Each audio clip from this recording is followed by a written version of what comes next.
তুমি লেজ কাটা হবে, নাউজুবিল্লাহ বলেন। আল্লাহর নবীকে গালি দিয়েছে মক্কার মুশরিকেরা, কাফেরেরা গালি দিয়েছে, কাফেররা। নবীজির মনে একদিকে সন্তানেরা ছোটবেলায় নাবালেগ অবস্থায় ইন্তেকাল হয়ে যায়, এই দৃষ্টিকোণটা নবীজির মনে রয়েছে। আর একদিকে কাফেররা গালি দিয়েছে। আমার আল্লাহ সাথে সাথে সূরা নাজিল করলেন, নবী গো আপনি মনক্ষুণ্ণ হবেন না গো নবী, আপনি কষ্ট পাবেন না।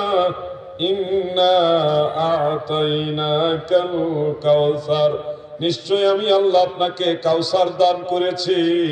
ফাসাল্লি লিরাব্বিকা ওয়ানহার, আপনি আপনার রবের জন্য নামাজ আদায় করুন এবং কুরবানি করুন। ইন্না শানিয়াকা হুয়াল আবতার, হাবিব আমার বন্ধু, যারা আপনাকে আবতার বলেছে, যারা আপনাকে নির্বংশ বলেছে, লেজ কাটা বলেছে, আমি আল্লাহ জানায় দিলাম তারা সবাই লেজ কাটা, তারাই নির্বংশ, আমার হাবিব নির্বংশ না। নবীজিকে গালি দিলে আল্লাহ কষ্ট পায়। কেমন নবী? আল্লাহ নিজে যাকে ভালোবাসে। আল্লাহ রসুলকে গালি দিয়েছে, নবীজি গালি দেন নাই, কিন্তু আল্লাহ নবীজির গালি দেওয়ার কারণে পাল্টা তাদেরকে তাদের গালি ফেরত দিয়েছে। ইন্না শানিয়াকা হুয়াল আবতার, হাবিব যারা আপনাকে গালি দেয় তারাই নির্বংশ। তার মানে আল্লাহ নিজে নবীকে ভালোবাসে। ঠিক নবী? ঠিক।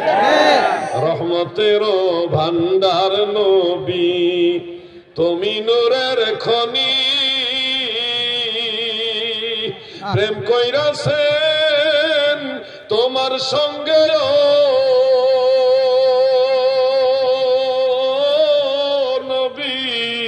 স্বয়ং আল্লাহ কাদের গনি গো নবী, দয়াল নবী তুমি গুণমণি,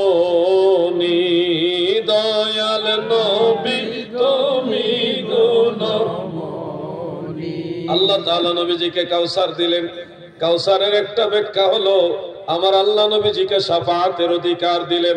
হাসর ময়দানে, গোটা হাসর ময়দানে সব মানুষ যখন বিপাকে পড়ে যাবে, বিচারের কার্য আমার আল্লাহ যখন শুরু করবে না, মাথার উপরে সূর্য দিবে, সূর্যের আলো তাপ লেগে মাথার মগজ ভাতের মারের মতো টকবক টকবক করবে, কিন্তু মানুষ মারা যাবে না।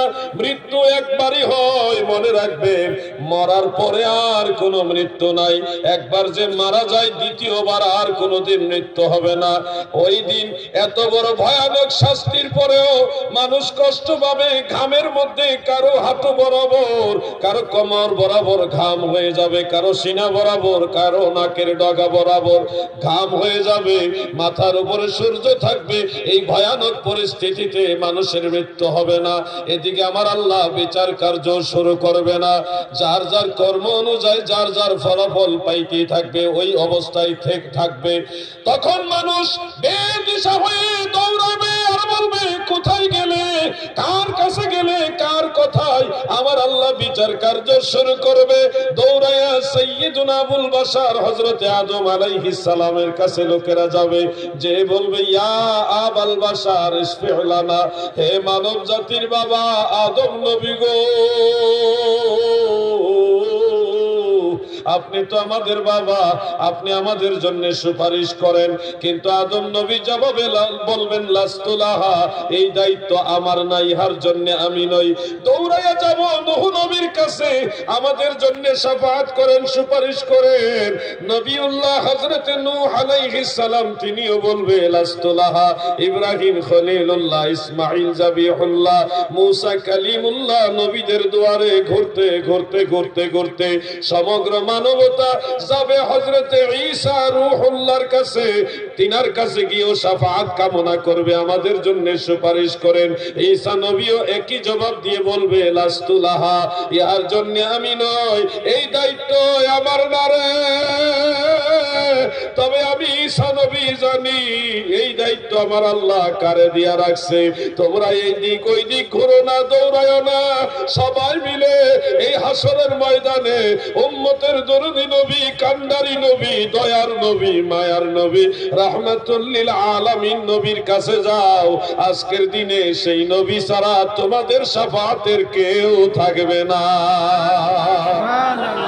আমার দয়াল নবী বিনে গো আপন বলতে কেহ নাই সংসারে, আমার দয়াল নবী বিনে গো আপন বলতে কেহ নাই সংসারে। দেখা দাও হে নূরের নবী, দেখা দাও হে নূরের নবী। নবী দেখতে চান কিনা? দেখব নয়ন ভরে, আপন বলতে কেহ নাই সংসারে। যখন সাইরা যাইবা এই মায়ার দুনিয়া, কবরেতে আপন বলতে কাউকে পাইবা না। আরে নূরের নবী দিবেন দেখা, আমার দয়াল নবী দিবেন দেখা, তরাইবেন হাসরে, আপন বলতে কেহ নাই সংসারে। আমার দয়াল নবী বিনে গো আপন বলতে কেহ নাই সংসারে। নবীজির কাছে যাই আমরা যখন বলবো ইয়া রাসূলুল্লাহ ইয়া হাবিবাল্লাহ ইশফিউ লানা, নবী গো আমাদের জন্য শাফাআত করেন। কত নবীর কাছে গেছি, কেউ রাজি হয় না গো নবী, আপনার কাছে আসলাম, আমাদের জন্য শাফাআত করেন। আল্লাহর হাবিব জবাবে বলবে আনা লাহা, ইহার জন্য আমি, এই দায়িত্ব আমার। সুবহানাল্লাহ বলেন।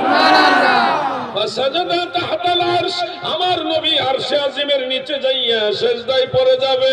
সিজদায় যাইয়া এমন এমন প্রশংসা আমার আল্লাহর করবে, এমন এমন গুণগান আমার নবী আমার আল্লাহর করবে গো, যেগুলি আমার নবী ছাড়া আর কেউ জানে না। এই গুণগান, এই প্রশংসা শোনার পরে আমার আল্লাহর কাহারিয়া শেষ হয়ে যাবে। আমার আল্লাহ তখন বলবে ইরফা রাসাকা হাবিবি মুহাম্মদ, বন্ধু আমার হাবিব আপনার মাথা মুবারক তুলুন, ওয়াসাল এবং প্রার্থনা করুন। আপনি চান আজকের দিনে আপনি রাসূলুল্লাহ যা চাইবেন আমি আল্লাহ তাই কবুল করব। সুবহানাল্লাহ। ওয়ালাসাউফা ইউতিকা রাব্বুকা ফাতারদা, নবী গো অচিরে আপনার প্রভু আপনাকে এত পরিমাণে দান করবে, ফাতারদা, যে আপনি সন্তুষ্ট হয়ে যাবেন। আল্লাহ তাআলা বলবেন হাবিব ও আমার বন্ধু, আপনি চান আপনার চাওয়া কবুল করা হবে, আপনার প্রার্থনা মঞ্জুর করা হবে, যতক্ষণ না আপনি সন্তুষ্ট না হয়ে যান, যতক্ষণ না আপনি খুশি না হইবেন, ততক্ষণ পর্যন্ত আপনার চাওয়া আমি আল্লাহ মঞ্জুর করব। তখন নবীজি রাফা রাসাহু মিনাল আরদ, জমিন থেকে মাথা মোবারক তুলে বলবে ইয়া রাব্বি হাবলি উম্মতি, আল্লাহ আমার উম্মত আমারে দিয়া দাও, আমার উম্মত আমার দিয়া দাও। আল্লাহ তাআলা বলবে হাবিব আপনার যাকে খুশি তাকে সুপারিশ করুন। তখন নবীজি সুপারিশ করতে থাকবেন, সুপারিশ করতে থাকবেন, শাফাআত করতে থাকবেন।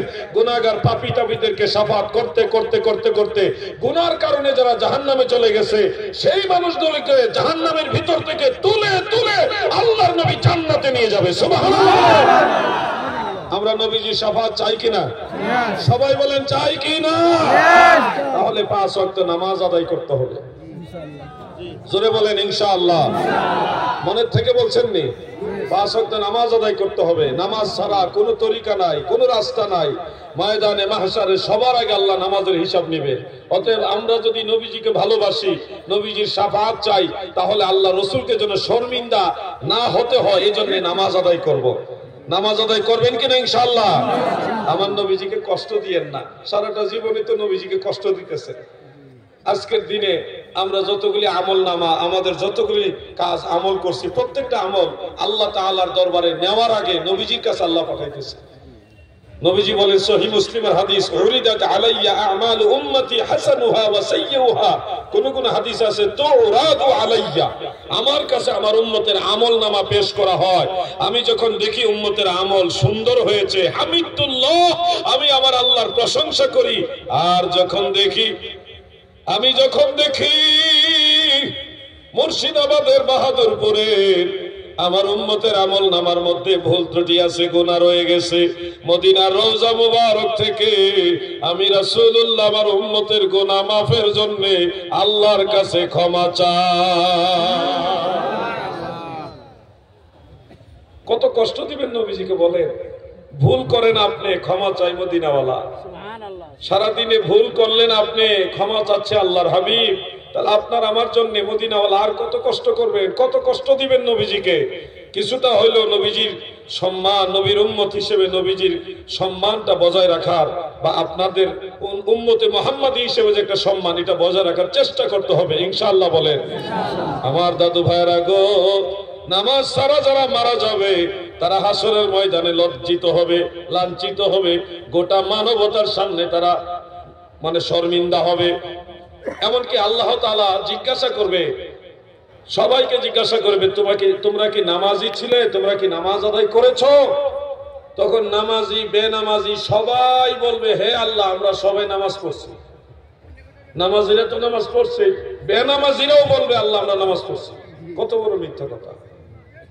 দুনিয়াতে মিথ্যা কথা বলতে বলতে আখেরাতে হাসরের ময়দানে আল্লাহ তাআলার কাছে তারা মিথ্যা কথা বলবে। আপনারা কি তাদের কাতারে শামিল হতে চান? যারা আল্লাহর সাথে মিথ্যা কথা বলবে তাদের কাতারে শামিল হতে চান? আল্লাহ তাআলা বলবে, নামাজ আদায় করছো? নামাজিরা বলবে হ্যাঁ, বেনামাজিরা বলবে হ্যাঁ। তখন আল্লাহ তাআলা বলবে, তাহলে সবাই আমাকে সিজদা দাও। নামাজি যারা গো, তখন আল্লাহু আকবার বলে সিজদায় পতিত হবে। আর যারা বেনামাজি, মিথ্যাবাদী, নামাজ পড়ে নাই কিন্তু হাসরের ময়দানে মিথ্যা কথা বলছে, তাদের মেরুদণ্ডটা আমার আল্লাহ সোজা করে দিবে। সিজদা দিতে পারবে না, রুকু করতেও পারবে না, সোজা হয়ে থাকবে। আল্লাহ বলবে সিজদা দাও, তারা চেষ্টা করবে সিজদা দিতে কিন্তু পারবে না। মুসনাদ আহমদ সহ অনেকগুলি কিতাবে হাদিসটা উল্লেখ রয়েছে, এটা সহিহ হাদিস। আমার দয়াল নবী বলেন, সিজদা দিতে না পাইরা সোজা হয়ে দাঁড়াইয়া যখন সামনের দিকে ঝুঁকতে পারবে না, সোজা শরীরটা এইভাবে মাটির মধ্যে ফেলে দিবে, তারপরেও তারা রুকু সিজদা করতে পারবে না। এইভাবে নামাজি বেনামাজি পার্থক্য হয়ে যাবে। বলেন তো, হযরত আদম থেকে কিয়ামত পর্যন্ত সবগুলো মানুষের সামনে আপনারা বেনামাজি হিসেবে চিহ্নিত হইতে চান কিনা? না, আওয়াজ ভালো না। হুজুর যত কথাই বলেন, বাংলাদেশ থেকে নয়, আমেরিকা থেকে এসে বললো কাজ হবে না, নামাজ পড়া যাবে না, এরকম নাকি? নামাজ পড়তে হবে। নামাজ না বলে আপনার ক্ষতি, আপনার লস। আমার কিছু না, আমার দায়িত্ব বলে দেওয়া। আমি আপনাকে স্মরণ করে দিচ্ছি আখেরাতের কথা, নামাজের কথা, আল্লাহর হুকুমের কথা স্মরণ করাচ্ছি। আমরা কেন স্মরণ করাচ্ছি? আমরা মদিনাওয়ালার ওয়ারিস, দয়াল নবীর ওয়ারিস। নবীজির সেই দায়িত্বটা নবীর গোলাম হিসেবে আপনাদের কাছে পৌঁছে দিচ্ছি। আল্লাহর নবী মানুষকে স্মরণ করে দিতেন। নবীজির আগে অনেক নবী রাসূল এই কথাগুলি বলে গেছে। 1,24,000 নবী রাসূল এই কথাগুলি বলছে। আখিরাতের কথা বারবার স্মরণ করাচ্ছে। মানুষ মারা গেলে আরেকটা জীবন আছে, কবরের আযাব আছে, আখিরাত আছে, বিচার হবে, জান্নাত হবে, জাহান্নাম হবে। এই কথাগুলি সমস্ত নবীরা বলে গেছেন। হযরত আদম বলে গেছেন, হযরত নূহ বলে গেছেন, হযরত ইব্রাহিম বলে গেছেন, হযরত ইসমাইল বলে গেছেন, হযরত মূসা, হযরত ঈসা, সব নবী রাসূলরা এই কথাগুলি বলে গেছেন। ধারাবাহিকভাবে আল্লাহর হাবিব এই কথাগুলি বলেছেন, নবীর ওয়ারিস হিসেবে এই আলেমরাও এই কথাগুলি আপনাদের বলছে। আপনারা যদি কর্ণপাত না করেন, গুরুত্ব না দেন, আপনারা হাসরের ময়দানে বিপদগ্রস্ত হবেন, কঠিন বিপদে পড়বেন। সেদিন আপনার মতো অসহায় আর কেউ থাকবে না। এজন্য আপনারা কি সেই অসহায় মানুষগুলির কাতারে শামিল হতে চান? তাহলে কি করা উচিত বলেন? সবাই বলেন কি করা উচিত? নামাজ পড়তে হবে, 5 ওয়াক্ত নামাজ আদায় করবেন। বলবেন হুজুর অনেক পেরেশানি থাকি, ব্যবসা বাণিজ্য ভালো না, রোগ বেমারে আছি, মা বাবা সন্তান স্ত্রী নিয়ে সবাইকে নিয়ে খুব কষ্ট করে চলতে হয়, এর মাঝে ঠিক মতো নামাজ পড়তে পারি না। এইরকমই তো আপনাদের অধিকাংশ মানুষের এই ধরনেরই তো বাহানা, তাই না? ব্যবসা বাণিজ্য, কাজকর্ম, ক্ষেত খামার, জমি জমা, স্ত্রী, ছেলে মেয়ে, মা বাবা, ভাই বোন সবাইকে নিয়ে চলতে গিয়ে ঠিক মতো নামাজ আদায় করতে পারি না। আমি আপনাদের বলি দাদুগো, যারা নামাজ আদায় করে আমার আল্লাহ নিজে বলেছে আমি আল্লাহ তাকে সাহায্য করি, তার কাজগুলি সহজ করে দেই। আর যারা আমি আল্লাহর আদেশগুলি মানে না, নামাজ আদায় করে না, দুনিয়ার যত পেরেশানি আমি আল্লাহ তার সামনে তুলে ধরি। এই জন্য বেনামাজিরা হাজারো পেরেশানি থাকলে এগুলি আর কিনার করতে পারে না। ইমাম সাহেব দেখবেন নামাজ 5 ওয়াক্ত পড়ে, তেমন কোন রুজি রোজগারও বেশি নাই, কিন্তু আল্লাহ পাক তাকে সমাজের অন্যান্য মানুষের চেয়ে ভালো রাখছে।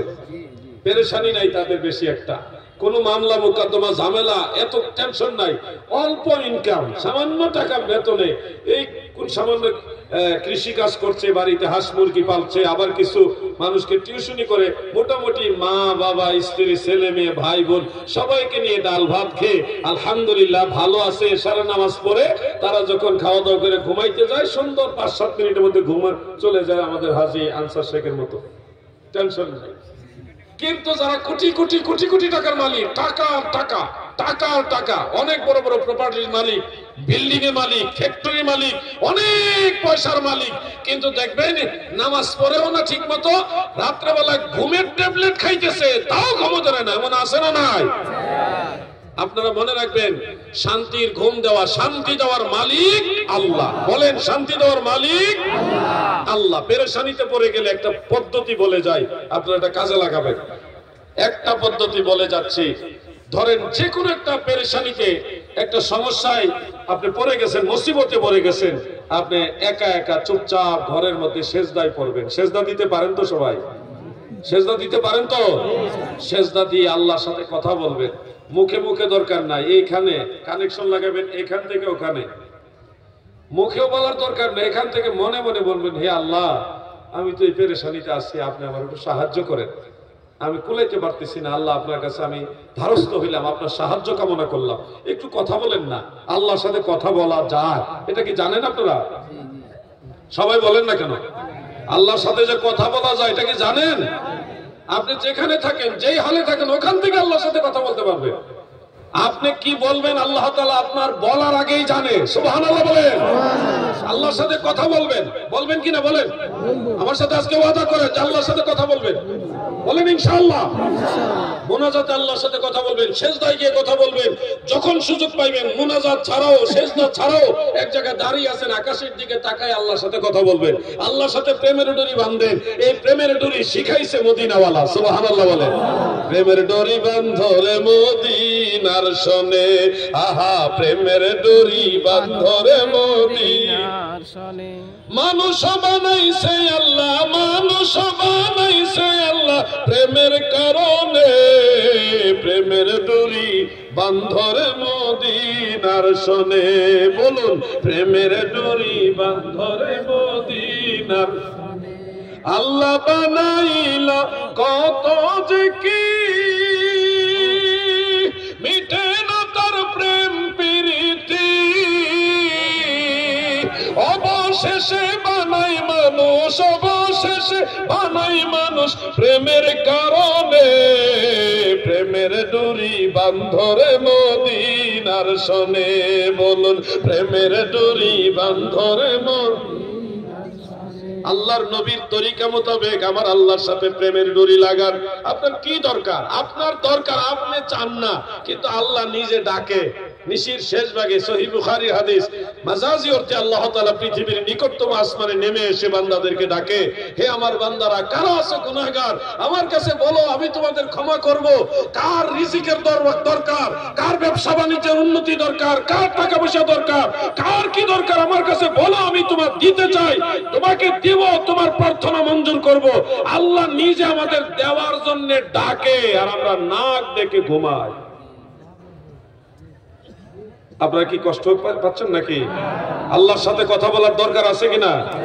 এই দুইজন মানুষ, ওনারা মনে হয় অসুস্থ নাকি, পেশাব পায়খানা ধরতেও পারে, একটু সাইড দিয়ে দেন, মুরব্বী মানুষ। আপনারা কি সবার অসুস্থতা আবার দেখা দিচ্ছেন? আমার এই কথাগুলি কি আপনাদের অস্বস্তির কারণ হচ্ছে? মহব্বতে শোনেন, আমি লম্বা আলোচনা দিব না, আপনাদেরকে কিছু দিক নির্দেশ, আপনি যেখান থেকে চাইবেন ওইখান থেকে আল্লাহ আপনার দোয়া মঞ্জুর করবে ইনশাআল্লাহ। বলেন আপনারা আল্লাহর কাছে চাইবেন কিনা? আমার সাথে আবার বলেন, জোরে বলেন, চাইবেন কিনা?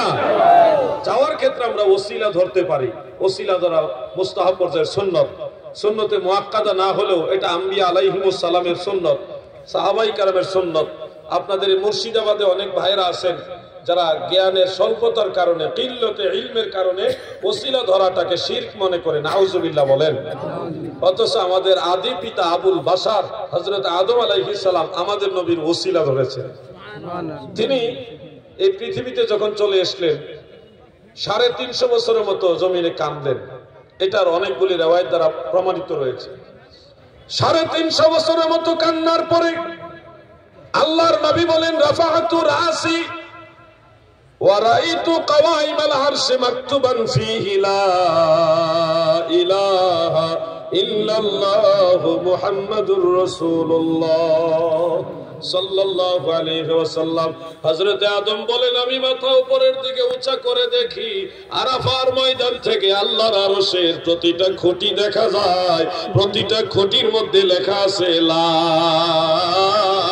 ইলাহা ইল্লাল্লাহু মুহাম্মাদুর রাসূলুল্লাহ সাল্লাল্লাহু আলাইহি ওয়াসাল্লাম। হযরত আদম সাথে সাথে দোয়া করলেন, আল্লাহুম্মা ইন্নী আসআলুকা বিহাক্কি মুহাম্মাদিন আন তাগফিরলি ইয়া রাব্বি আল্লাহ।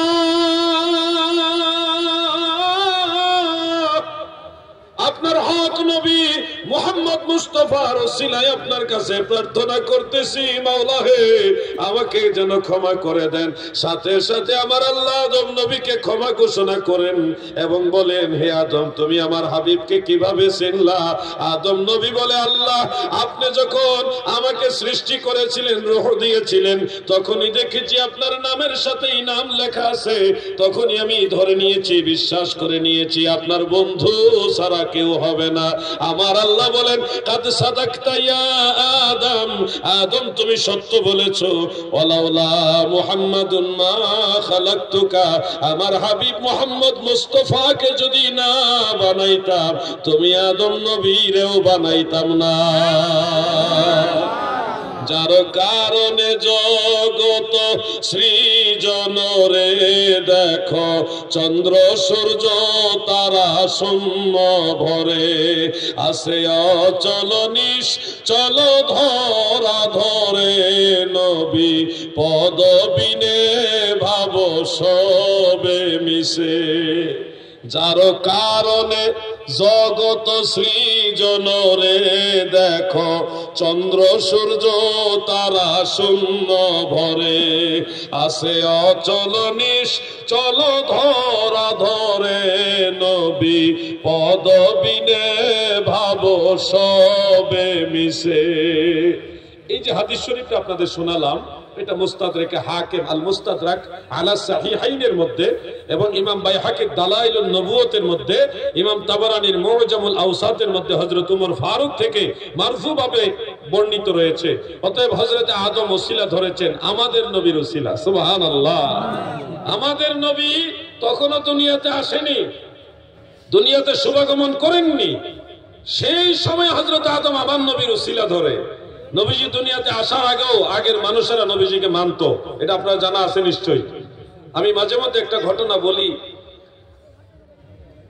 মুসনাদ আহমদের মধ্যে একটা রিওয়ায়াত আছে, আল্লাহর হাবিব বর্ণনা করেছেন, হযরত আবু হুরায়রা তিনি বর্ণনা করেন, রাসূল পাক সাল্লাল্লাহু আলাইহি ওয়াসাল্লাম বলেন, তোমরা বাদশা তিব্বে হামিরিকে গালি দিও না, ফাইন্নাহু কাদ কানা আসলামা, নিশ্চয়ই সে তোমাদের পূর্বে ইসলাম গ্রহণ করেছে। সুবহানাল্লাহ বলেন। বাদশা তিব্বে হামিরি একজন বাদশা ছিল, ইয়ামান দেশে ওনার বাড়ি। আল বেদায় ওয়ান নিহায়া কয়েকটা কিতাবের মধ্যে পেয়েছি। উনি ছিলেন একজন প্রভাবশালী বাদশা। তিনি ইয়ামান দেশ থেকে জানতে পারলেন সারা পৃথিবীর মুসলমানেরা মক্কা নগরীতে কাবা ঘর তাওয়াফ করার জন্য, মানে হজ করার জন্য যায়। এটার প্রতি উনি একটু ঈর্ষান্বিত হয়ে বললেন এই কাবা ঘর ভেঙে ফেলতে হবে, যেন মানুষ মক্কা নগরীতে না গিয়ে আমাদের ইয়ামান শহরে, ইয়ামানে আসে। এই সিদ্ধান্ত নিয়ে উনি যখন প্রস্তুতি নিচ্ছেন কাবা ঘর ভেঙে ফেলবেন, তখনই তিনি অলৌকিকভাবে এমন অসুস্থ হয়ে গেলেন যে মৃত্যু শয্যায় শায়িত, উনি বিছানা থেকে আর উঠতেই পারে না। অসুস্থতার কারণে কাবা ঘর আক্রমণ করার জন্য যুদ্ধ প্রস্তুতি থাকা সত্ত্বেও তিনি আর সামনে এগোতে পারছে না। ভালো ভালো কয়েকজন আলেম, এটা আমার নবীজি দুনিয়াতে শুভাগমন করার 800 বছর আগের ঘটনা। কয়শো বছর? 800 বছর, 800 বছর আগের ঘটনাটা। যুদ্ধ প্রস্তুতি আছে, কিন্তু বাদশা অসুস্থ, যার কারণে উনি আর পদক্ষেপ নিতে পারছে না। ভালো ভালো কিছু আলেম, তাওরাত কিতাবের আলেম, তারা বলল, হে বাদশা মহোদয়, একটা জিনিস অনুমান করলাম, আপনি কাবা ঘর ভেঙে ফেলার যখন সিদ্ধান্ত নিয়েছেন, এরপরের থেকে অসুস্থ হয়ে গেছেন। আপনি মনে হয় সিদ্ধান্ত থেকে পিছু আসা উচিত, পিছু হটা উচিত। বাদশা চিন্তা করলো, আসলেই তো এই ঘর ভেঙে ফেলার নিয়ত করছি, করার পরে আমি অসুস্থ হয়ে গেলাম, আসলে মনে হয় এটা হইতে পারে। তোমরা একটা কাজ করো, অভিযান বন্ধ করো, যুদ্ধ বন্ধ করো, যুদ্ধ প্রস্তুতি বন্ধ করো, কাবা ঘর ভাঙ্গা এখন প্রয়োজন নেই, পরবর্তীতে পদক্ষেপ নিব। এই সিদ্ধান্ত যখন আবার ঘোরানোর পরে অলৌকিক ভাবে আল্লাহ পাকের দয়ায় উনি সুস্থ হয়ে গেলেন। আলহামদুলিল্লাহ বলেন।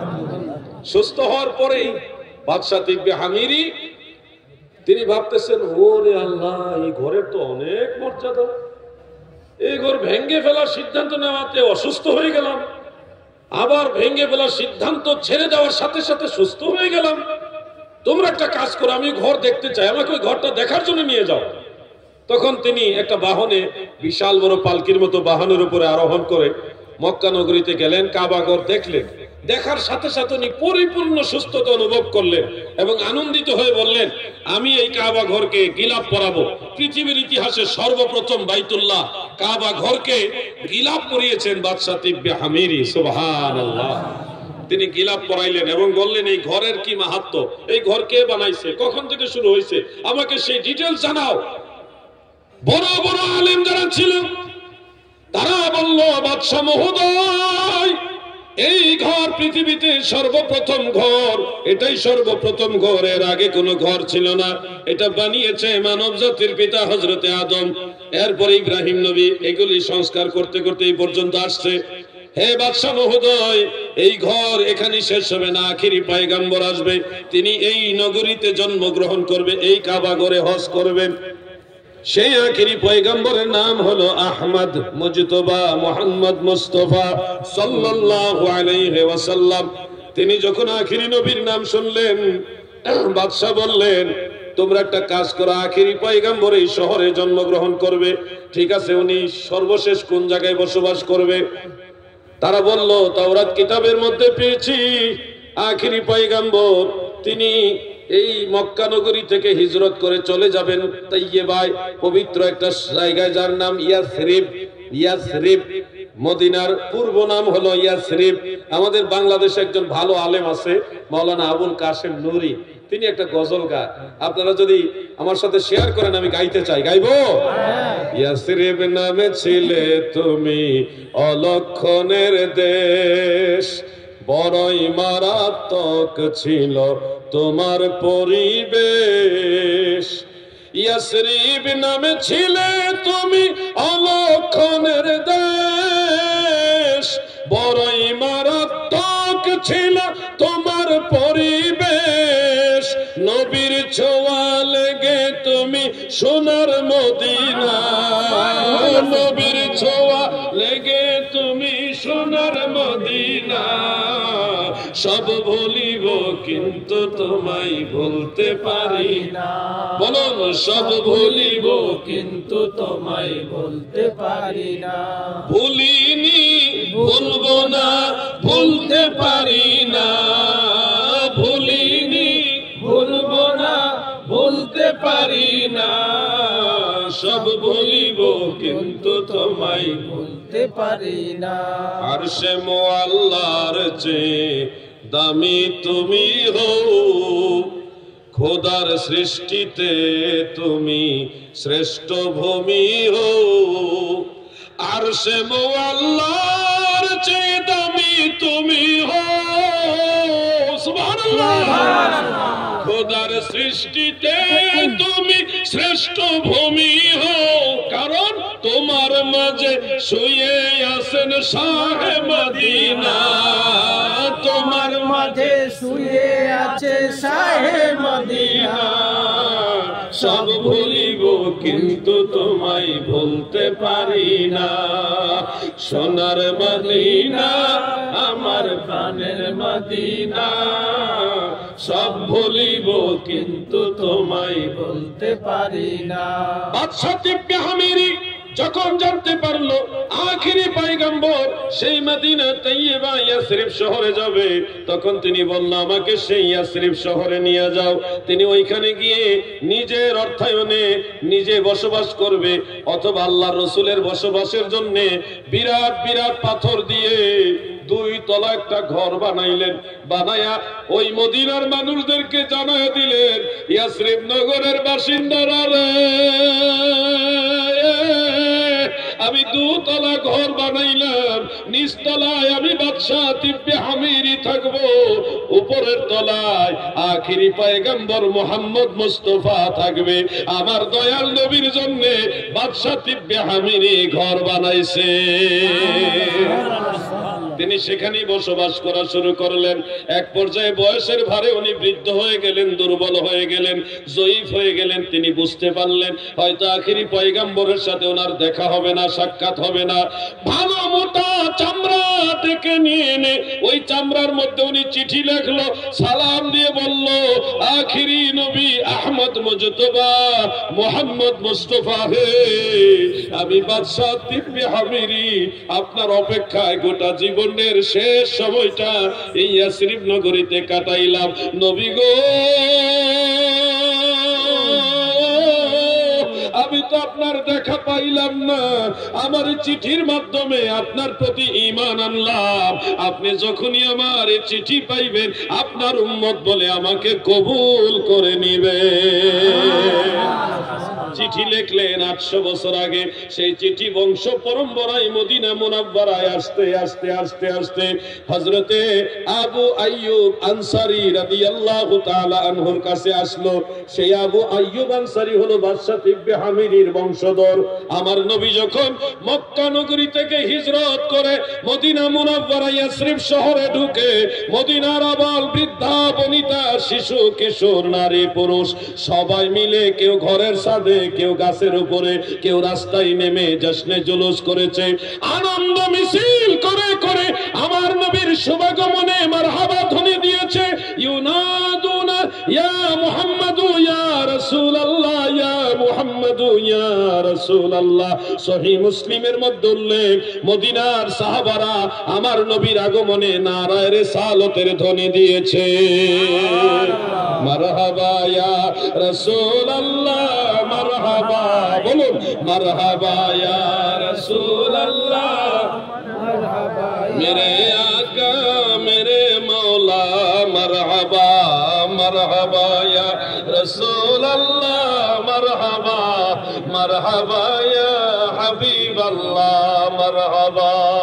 আল বিদায়া ওয়ান নিহায়ার মধ্যে উল্লেখ রয়েছে মদিনার ছোট ছোট বাচ্চারা দব বাজায়া বাজায়া সুন্দর সুরেলা কণ্ঠে আমার নবীর আগমনে সুন্দর কাসিদা গেয়েছে। তলাআল বদরু আলাইনা মিন সানিয়াতিল বিদা ওয়াজাবা শুকরু আলাইনা মা দাআ লিল্লাহি দা বলো না তালাআল বাদরু আলাইনা মিন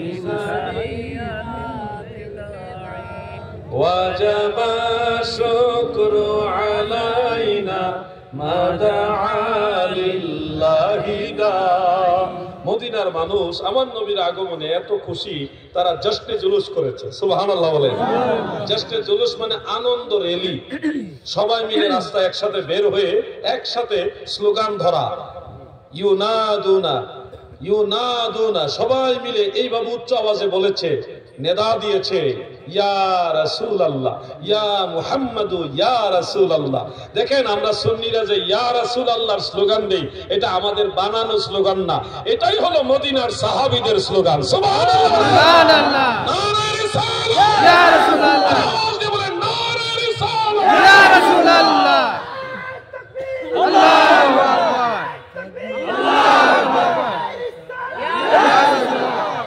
মারহাবা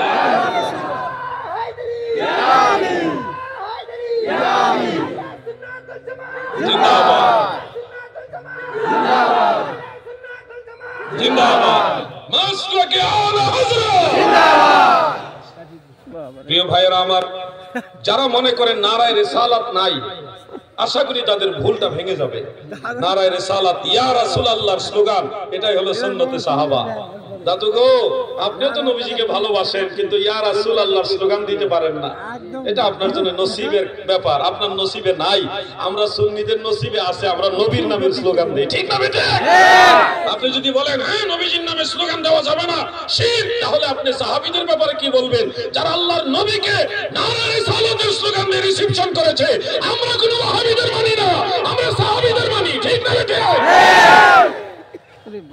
আপনার ফতোয়া হলো কিতাবুল আন্দাজ আর আমাদের দলিল হলো সহিহ মুসলিম সুবহানাল্লাহ বলে কিতাবুল আন্দাজ দিয়ে ইসলাম চলে না কোরআন হাদিস দিয়ে ইসলাম চলে ঠিক না বেটা প্রিয় ভাইরা জশ্নে জুলুস দেখেন মদিনার সাহাবারা করেছে ইসলামের শরিয়ার উসুল বুঝতে হবে উসুল মোতাবেক সাহাবাই কেরাম যেটা করেছেন একবার যেটা আল্লাহর নবী করেছেন একবার হলো সাহাবাই কেরাম করেছেন স্বীকৃতি দিয়েছেন ওটাই উম্মতের জন্য মুস্তাহাব মুস্তাহাব মুস্তাহসান ওটা বৈধ জায়েজ মনে রাখবেন দাদু ভাই আমার জশ্নে জুলুস সাহাবাই কেরাম করেছেন অতএব এই জশ্নে জুলুস করা নবীজির শুভাগমন উপলক্ষে বেলাদাত শরীফ উপলক্ষে জশ্নে জুলুস করা এটা মুস্তাহসান মানে উত্তম কাজ সওয়াবের কাজ কারণ এই ধরনের কাজ সাহাবাই কেরাম করেছে সাহাবাই কেরাম করেছে আপনি হয়তো বলবেন যে হিজরতের সময় সাহাবারা করেছেন রাসূল পাক সাল্লাল্লাহু আলাইহি সাল্লাম যখন জন্মগ্রহণ করেছেন ওই সময় কি সাহাবারা করেছেন আমি বলবো আপনি বোকা আল্লাহ রাসূল যখন জন্মগ্রহণ করেন শুভাগমন করেন বেলাদাত শরীফ হয় তখন তো ইসলাম ধর্মই নেই আপনি সাহাবী পাবেন কোথায়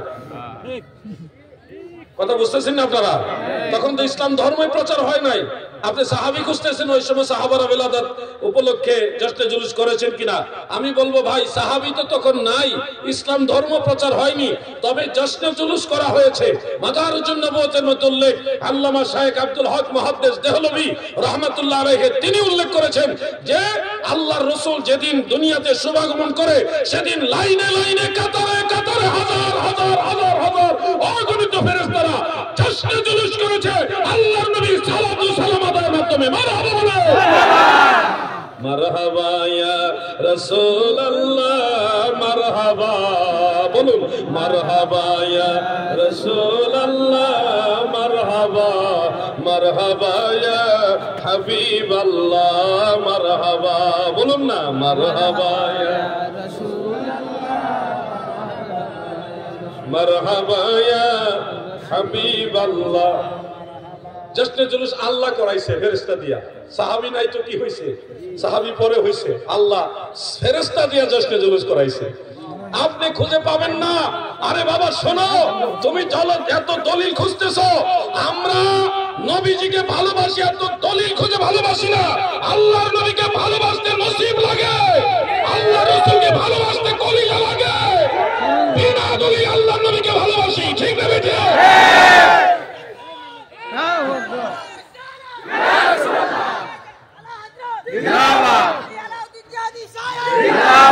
আমার নাম বলা রাখবেন আহলে সুন্নাত ওয়াল জামাতের বেশি বেশি বলবেন, মাসলাকে আলা হযরত বেশি বেশি বলবেন, কারণ যেখানে মাসলাকে আলা হযরত আছে ওখানে ওয়াহাবি পীর এমনি ধ্বংস হয়ে যায়।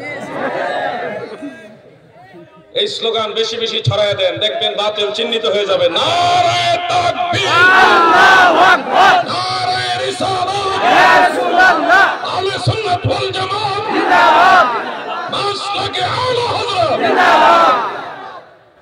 দেখবেন বাতিল চিহ্নিত হয়ে গেছে। আমরা সুন্নি যারা আছি, আমরা নবীজিকে ভালোবেসে সুন্নি। ভাই রে, আমি তোমাকে দলিল দিয়ে বুঝাইতে পারবো না। যতদিন তোমার সিনার ভিতরে এইখানে আল্লাহ রসুলের মহব্বত না ঢুকবে, ততদিন তুমি নারায়ে রিসালাতের মজাও পাইবা না, তুমি জশ্নে জুলুসের মজাও পাইবা না, আল্লাহ রসুলের সম্মানের মজা পাইবা না। কারণ এইখানে তোমার এইখানে মদিনাওয়ালার মহব্বত নাই। আর আমার জন্য ওইটাই যথেষ্ট। ফেরেশতা করছে, ফেরেশতারা কার হুকুমে করছে? আল্লাহর হুকুমে করছে। আল্লাহ যেই নবীর শুভাগমন উপলক্ষে ফেরেশতা দিয়া জশ্নে জুলুস করাইতে পারে, আর বেশি দলিল আমার দরকার নাই। তুমি দলিল খুঁজতে থাকো, দলিল খুঁজতে খুঁজতে মরে যাও, আর আমি আমার নবীজিকে ভালোবাসতে বাসতে মরে যাব। ঠিক না ঠিক? তুমি দলিল খুঁজতে খুঁজতে মরো, আর আমি নবীজিকে ভালোবাসতে বাসতে মরবো। এটা হলো আমাদের প্রেম, এটা আমার নবীজির মহব্বতের চেতনা। তুমি আবার ফতোয়া দিয়ে ঠেকাইতে পারবা না। আমি আমার নবীর ভালোবাসা, আরে আমি আমার কথা কি বলবো? আল্লাহর রসুলের সাহাবারা যেইভাবে নবীজিকে ভালোবাসছে, তোমরা যদি সাহাবীদের সেই দৃশ্য দেখতা, তারা যেইভাবে আল্লাহর নবীকে ভালোবেসেছে, সেই দৃশ্য যদি তোমরা দেখতা, সাহাবীদেরকে পর্যন্ত বিদআতি ভণ্ড বানায় দিতা। তোমরা সাহাবীদের বিদআতি বানাই দিতা, ভণ্ড বানাই দিতা। সাহাবারা এইভাবে আল্লাহ রাসূলকে ভালোবাসে। বলবেন কিভাবে ভালোবাসে? নবীজি ওযু মুবারক করেছে, ওযু করার পরে অবশিষ্ট পানি আছে, এটা খেয়ে ফেলছে, খাওয়ার পরে রূহও ভালো হয়ে গেছে। সুবহানাল্লাহ বলে। তুমি এই দৃশ্য দেখলে বলতে এসে ভণ্ড হয়ে গেছে। সাহাবীদের ভণ্ড বানাই দিতা তুমি। আল্লাহর হাবিবের প্রস্রাব মুবারক পানির পিপাসায় সাহাবারা খেয়ে ফেলেছে, পান করে ফেলেছে। তুমি এই দৃশ্য দেখলে তাকে জাহান্নামী বানাই দিতা। আল্লাহ রাসূল সাল্লাল্লাহু আলাইহি ওয়াসাল্লামকে সাহাবারা এত ভালোবাসতো, নবীজির রক্ত মুবারক, রক্ত খাওয়া তো হারাম, সেই রক্ত মুবারক সাহাবারা জিহ্বা দিয়ে চেটে চেটে পান করে ফেলেছে। আরে তুমি থাকলে সাহাবীদের কাফের বানাই দিতা। তোমার ফতোয়া বা মরেলো মরে যাও, কবরে হাসরে মিজানে ফুলচেরাতে দেখবা আল্লামা মুফতি জুবায়ের আহমদ সাহেব হুজুর সহ আমরা যারা নবী প্রেমিক আশিক রাসূল, আমরাই মদিনাওয়ালার কাছে থাকবো, তোমরা দলিল খুঁজবা।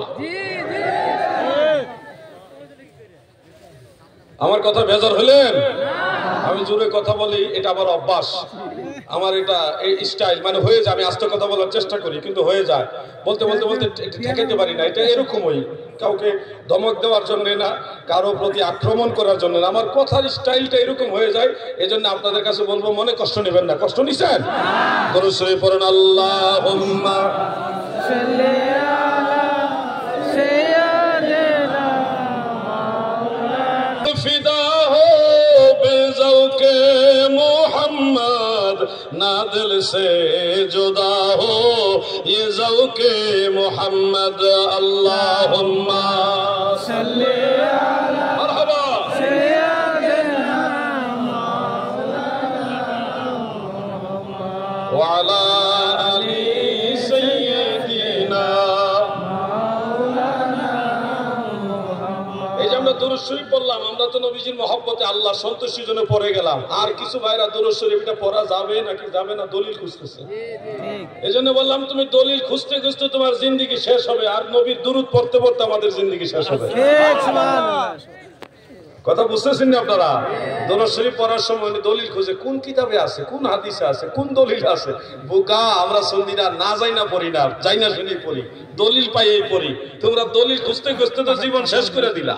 আমাদের জিগাইলে কিন্তু পাওয়া যাইতা। নাসাই শরীফের মধ্যে সুনানু নাসাই, আলিয়া মাদ্রাসা আমাদের বাংলাদেশে কামিলে দাওরায়ে হাদিস ক্লাসে কওমি মাদ্রাসায় পড়ায়। যারা মুহাদ্দিস হয়েছে এই কিতাবটা পড়েছেন নাসাই শরীফ, সেখানে সহিহ সনদে উল্লেখ, আল্লাহ রাসূল নিজে দুরূদ শরীফ শিখাইছেন। আল্লাহুম্মা সাল্লি আলা সাইয়্যিদিনা মাওলানা মুহাম্মদ ওয়া আলা আলি সাইয়্যিদিনা মুহাম্মদ। এইভাবে নবীজি দুরূদ শরীফ শিখাইছেন। তুমি খোঁজো না, পাও না, পাইবা কেমনে? তোমার চোখে তো নজদের চশমা, তোমার চোখে মদিনাওয়ালার প্রেমের চশমা নাই।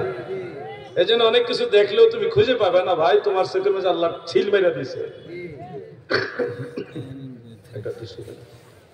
একটু জিকির করুন, লা ইলাহা ইল্লাল্লাহ লা ইলাহা ইল্লাল্লাহ লা ইলাহা ইল্লাল্লাহ লা ইলাহা ইল্লাল্লাহ লা ইলাহা ইল্লাল্লাহ পড়ুন, হাসবি রাব্বি জাল্লাল্লাহ মা ফি কলবি গায়রুল্লাহ নূর মুহাম্মদ সাল্লাল্লাহ লা ইলাহা ইল্লাল্লাহ লা ইলাহা ইল্লাল্লাহ লা ইলাহা ইল্লাল্লাহ লা ইলাহা ইল্লাল্লাহ মুহাম্মাদুর রাসূলুল্লাহ সাল্লাল্লাহু আলাইহি ওয়াসাল্লাম। দাদুরে, তুমি খুঁজতেছো এক আলিফ টান দেওয়া যাবে নাকি দুই আলিফ টান হয়ে গেল, গুনাহ হইল কিনা, এই টেনশন করে করে তুমি দরুদ শরীফ না পড়ে চিন্তা করতে করতে জিন্দেগি পার করলা। আর আমরা নবীর দরুদ শরীফ পড়তেছি, হয়তো ভুল হয়, আস্তে আস্তে শুদ্ধ করে করে আবার পড়ি, ভুলটা শুদ্ধ করি, পড়ি, কিন্তু পড়া বন্ধ করি না। তুমি এক আলিফ দুই আলিফ টান লইয়া মত গুনাহ লইয়া তোমার জিন্দেগি শেষ। আর সঠিক পয়রা ভুল আর সঠিক মিলাইয়া জিরে যে যুক্তর পারছি, নবীর দরুদ পড়তে পড়তে আমাদের জিন্দেগি শেষ। এই জন্য বলি, তুমি দলিল খুঁজতে খুঁজতে মরবা, আমরা নবী নবী নবী নবী করে মরব। সব জায়গায় মত গুনাহ খুঁজো না। কোরআন তেলাওয়াতের সময় ওয়ারাত্তিলিল কুরআন তারতিলা, তরতিল করা ওয়াজিব। কোরআন তেলাওয়াতের সময় তরতিল করা কি ওয়াজিব, কিন্তু হাদিসের ইবারতের সময় তরতিল করা ওয়াজিব না। আরবি ভাষায় একজন আরেকজনের সাথে কথা বলতে গিয়ে ওটা কিন্তু তরতিল করা ওয়াজিব না, ওটা মুস্তাহাব। যদি আপনি সব জায়গায় মত গুনাহ ধরেন, তাহলে সারা আরবের কোনো মানুষ জান্নাতে যেতে পারবে না। কারণ আরবের মানুষেরা যে আরবি ভাষায় কথা বলে, কিছুদিন আগে জর্ডানে গেলাম, ফিলিস্তিন গিয়ে আসলাম, সিরিয়া গিয়ে আসলাম, আমাদের সবার ভাষা আরবি। আল্লাহ পাক সৌদি আরবে নেওয়াইছে, আরো অনেক রাষ্ট্রে গিয়েছি, সেই রাষ্ট্রগুলিতে দেখলাম যারা আরবিতে কথা বলে, যার যার সিরিয়ার আরবির সাথে ইয়ামানের আরবি মিল নাই। ইয়ামানের আরবির সাথে সৌদির আরবের কিছুটা হলে বেশ কম আছে, সৌদির আরবের সাথে জর্ডানের আরবির কিছুটা হলে বেশ কম আছে, আবার জর্ডানের আরবির সাথে ফিলিস্তিনের আরবির কিছুটা বেশ কম। সবই কিন্তু আরবি, সবই আরবি ভাষা, কিন্তু দেখা গেছে এক দেশের ভাষার সাথে আরেক দেশের ভাষা কিছুটা বেশ কম আছে। আপনারাও বাঙালি, আমরা ওই পারে আছি বাঙালি, এই পার বাংলা ওই পার বাংলা, দুই বাংলার ভাষা কিন্তু বেশ কম আছে, আছে না নাই? এটাও বাংলা ওটাও বাংলা, এটা যেমন বেশ কম আছে, আরবের আরবি ভাষাও বেশ কম আছে। এই জন্য বলছি, তুমি দেখবা কোরআনের আরবি, হাদিসের আরবি, ইলমে তাসবিহের আলোকে ওই আরব দেশের মানুষের আরবি ভাষা হুবহু মিলে না, মত গুনাহ মিলে না, হ্যাঁ, এক আলিফ টান দুই আলিফ টান মিলে না, একটু বেশ কম হয়। যদি সব জায়গায় আরবি উচ্চারণ বলতেই সব জায়গায় মত গুনাহ তাসবিহ ওয়াজিব করে দাও, তাহলে আরবের মানুষ আর আরবিতে বিশুদ্ধ ভাষায় তো সবাই জানে না, তারা আর কেউ জান্নাতে যেতে পারবে না। তাহলে তো আপনার ফতোয়ায় সব জাহান্নামে যাবে।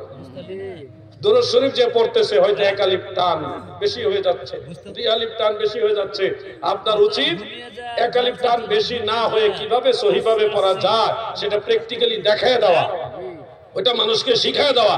ওইটা না করে আপনি বলতেছেন এভাবে পড়া যাবে না, বিদআত, এই ফতোয়া দিতে দিতে আপনার জিন্দেগি শেষ। আপনার ফতোয়ার কারণে কত হাজার হাজার লক্ষ লক্ষ মানুষ দরুদ শরীফ থেকে বঞ্চিত হয়ে গেল। আর আমরা গুনাহগার, ভুল পড়ি আবার শুদ্ধ পড়ি, ভুলে শুদ্ধ মিলাই, আলহামদুলিল্লাহ ধীরে ধীরে মানুষ শুদ্ধের দিকে যায়, সহির দিকে যায়। আমরা পড়তে পড়তে মরবো। নবীর দরুদ চাই কিনা? সবাই বলেন চাই কিনা? নবীর দরুদ পড় দিলে দিলে তোমরা, নবীর দরুদ পড় দিলে দিলে হৃদয় খোলে, নবীর দরুদ পড় দিলে দিলে। 6 মাসেরই গর্ভ যখন মায়া মেনা দেখের স্বপন, আকাশের চাঁদ ওঠে কপালে, হৃদয় খোলে, তোমরা নবীর দরুদ পড় দিলে দিলে, নবীর দরুদ পড় দিলে দিলে হৃদয় খোলে, নবীর দরুদ আল্লাহুম্মা সাল্লি আলা সাইয়্যিদিনা মুহাম্মদ আওয়াজ কমে গেছে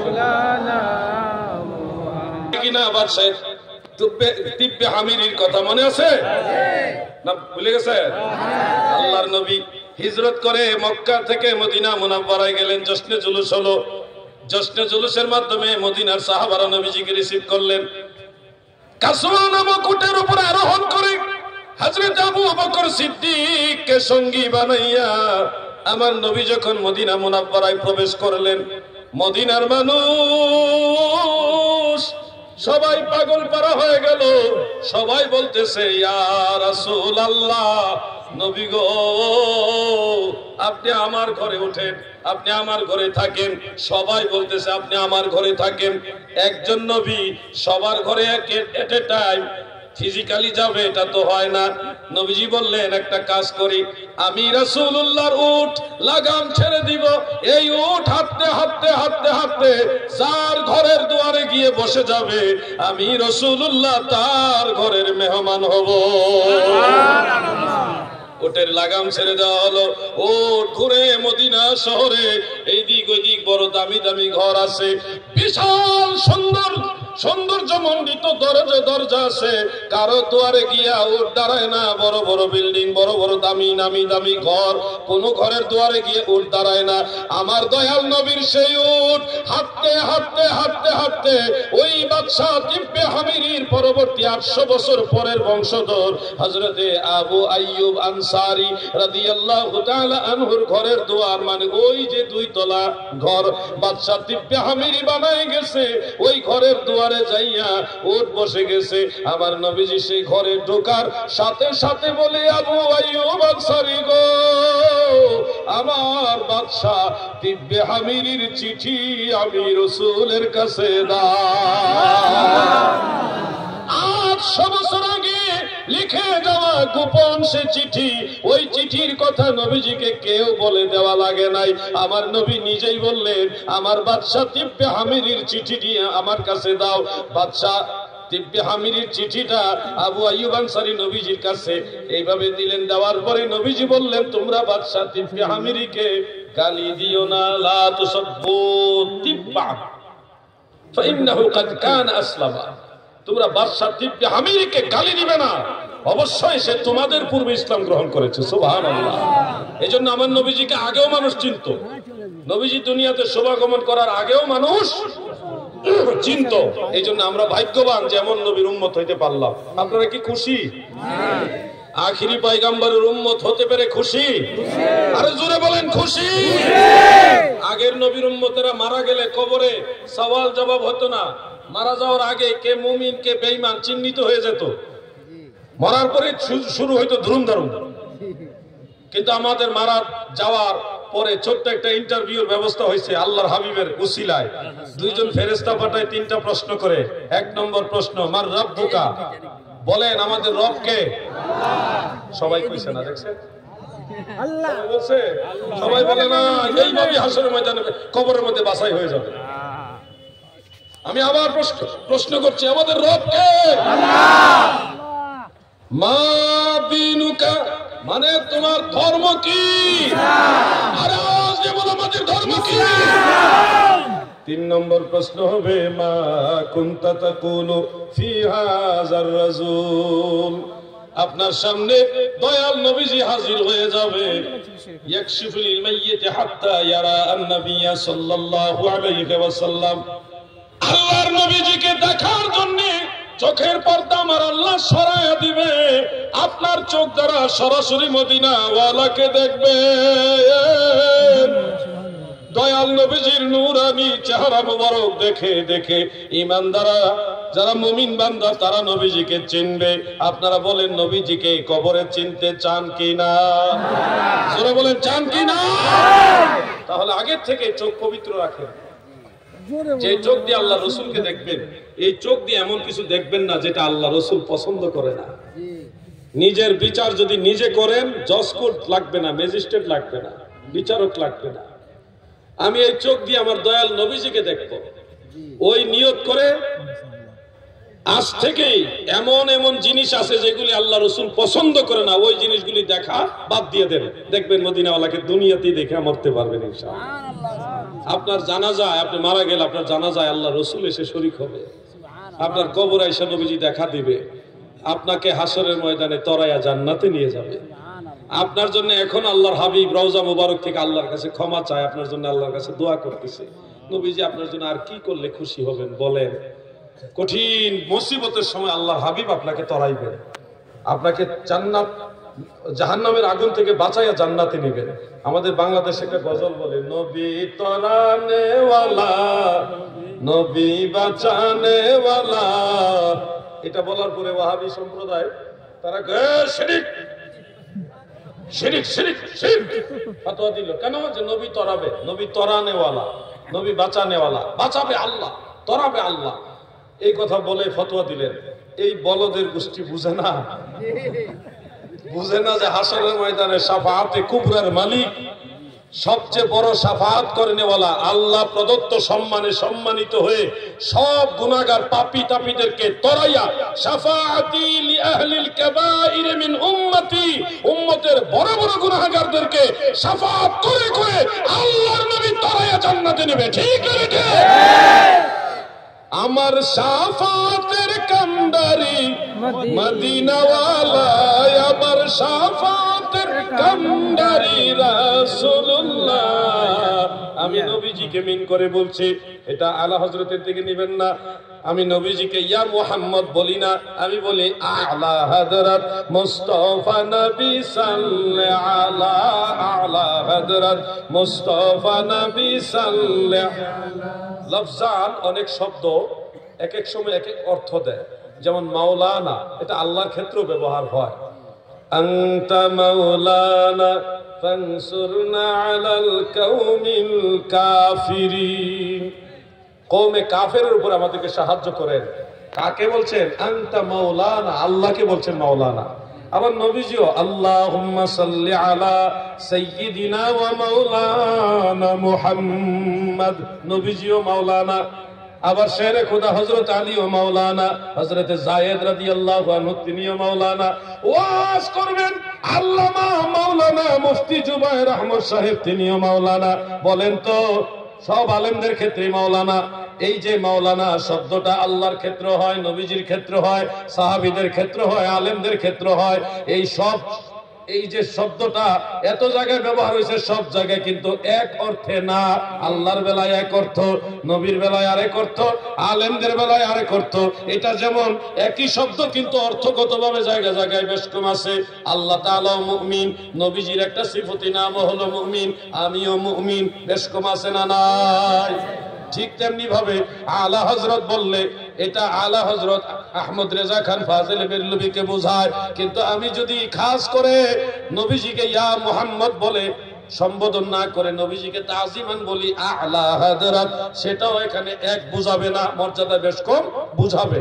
যারা বুঝেন না তারা হয়তো একেবারে তালে গুলে মিক্স করে ফেলবেন, কিন্তু আমরা এক বুঝাইবার জন্য বলি না। আল্লাহর অনেক নাম আছে যে নামটা নবীজির জন্য আল্লাহ নিজে রেখেছেন। আল্লাহ রাউফুর রাহিম, আবার নবীজিকে আল্লাহ বলছে রাউফুর রাহিম। আল্লাহ ওলিয়ুল, নবীজির একটা নাম আছে ওলিয়ুল, আবার আমরা আল্লাহর ওলিদেরকে বলি ওলিয়ুল। তাহলে একই শব্দ, স্থান ভেদে অর্থ বেশ কম হবে। মনে রাখবেন আলা হযরত এটা আল্লাহর নবীর ক্ষেত্রে ব্যবহার করলে, বা ইমাম আহমদ রেজা খান ফাজিল নবীর সাথে যদি আলা হযরত ব্যবহার করি, শব্দ একটা হলো মর্যাদাগতভাবে স্থানে স্থানে বেশ কম আছে। আমি এটা বুঝাবার জন্য বলছি। আর কেন ইয়া মুহাম্মদ বলি না? লা তাজআলু দুআ আর রাসূল বাইনাকুম কাদুআই বা'দিকুম বা'দা। দুনিয়ার মুমিন মুসলমানের আগো,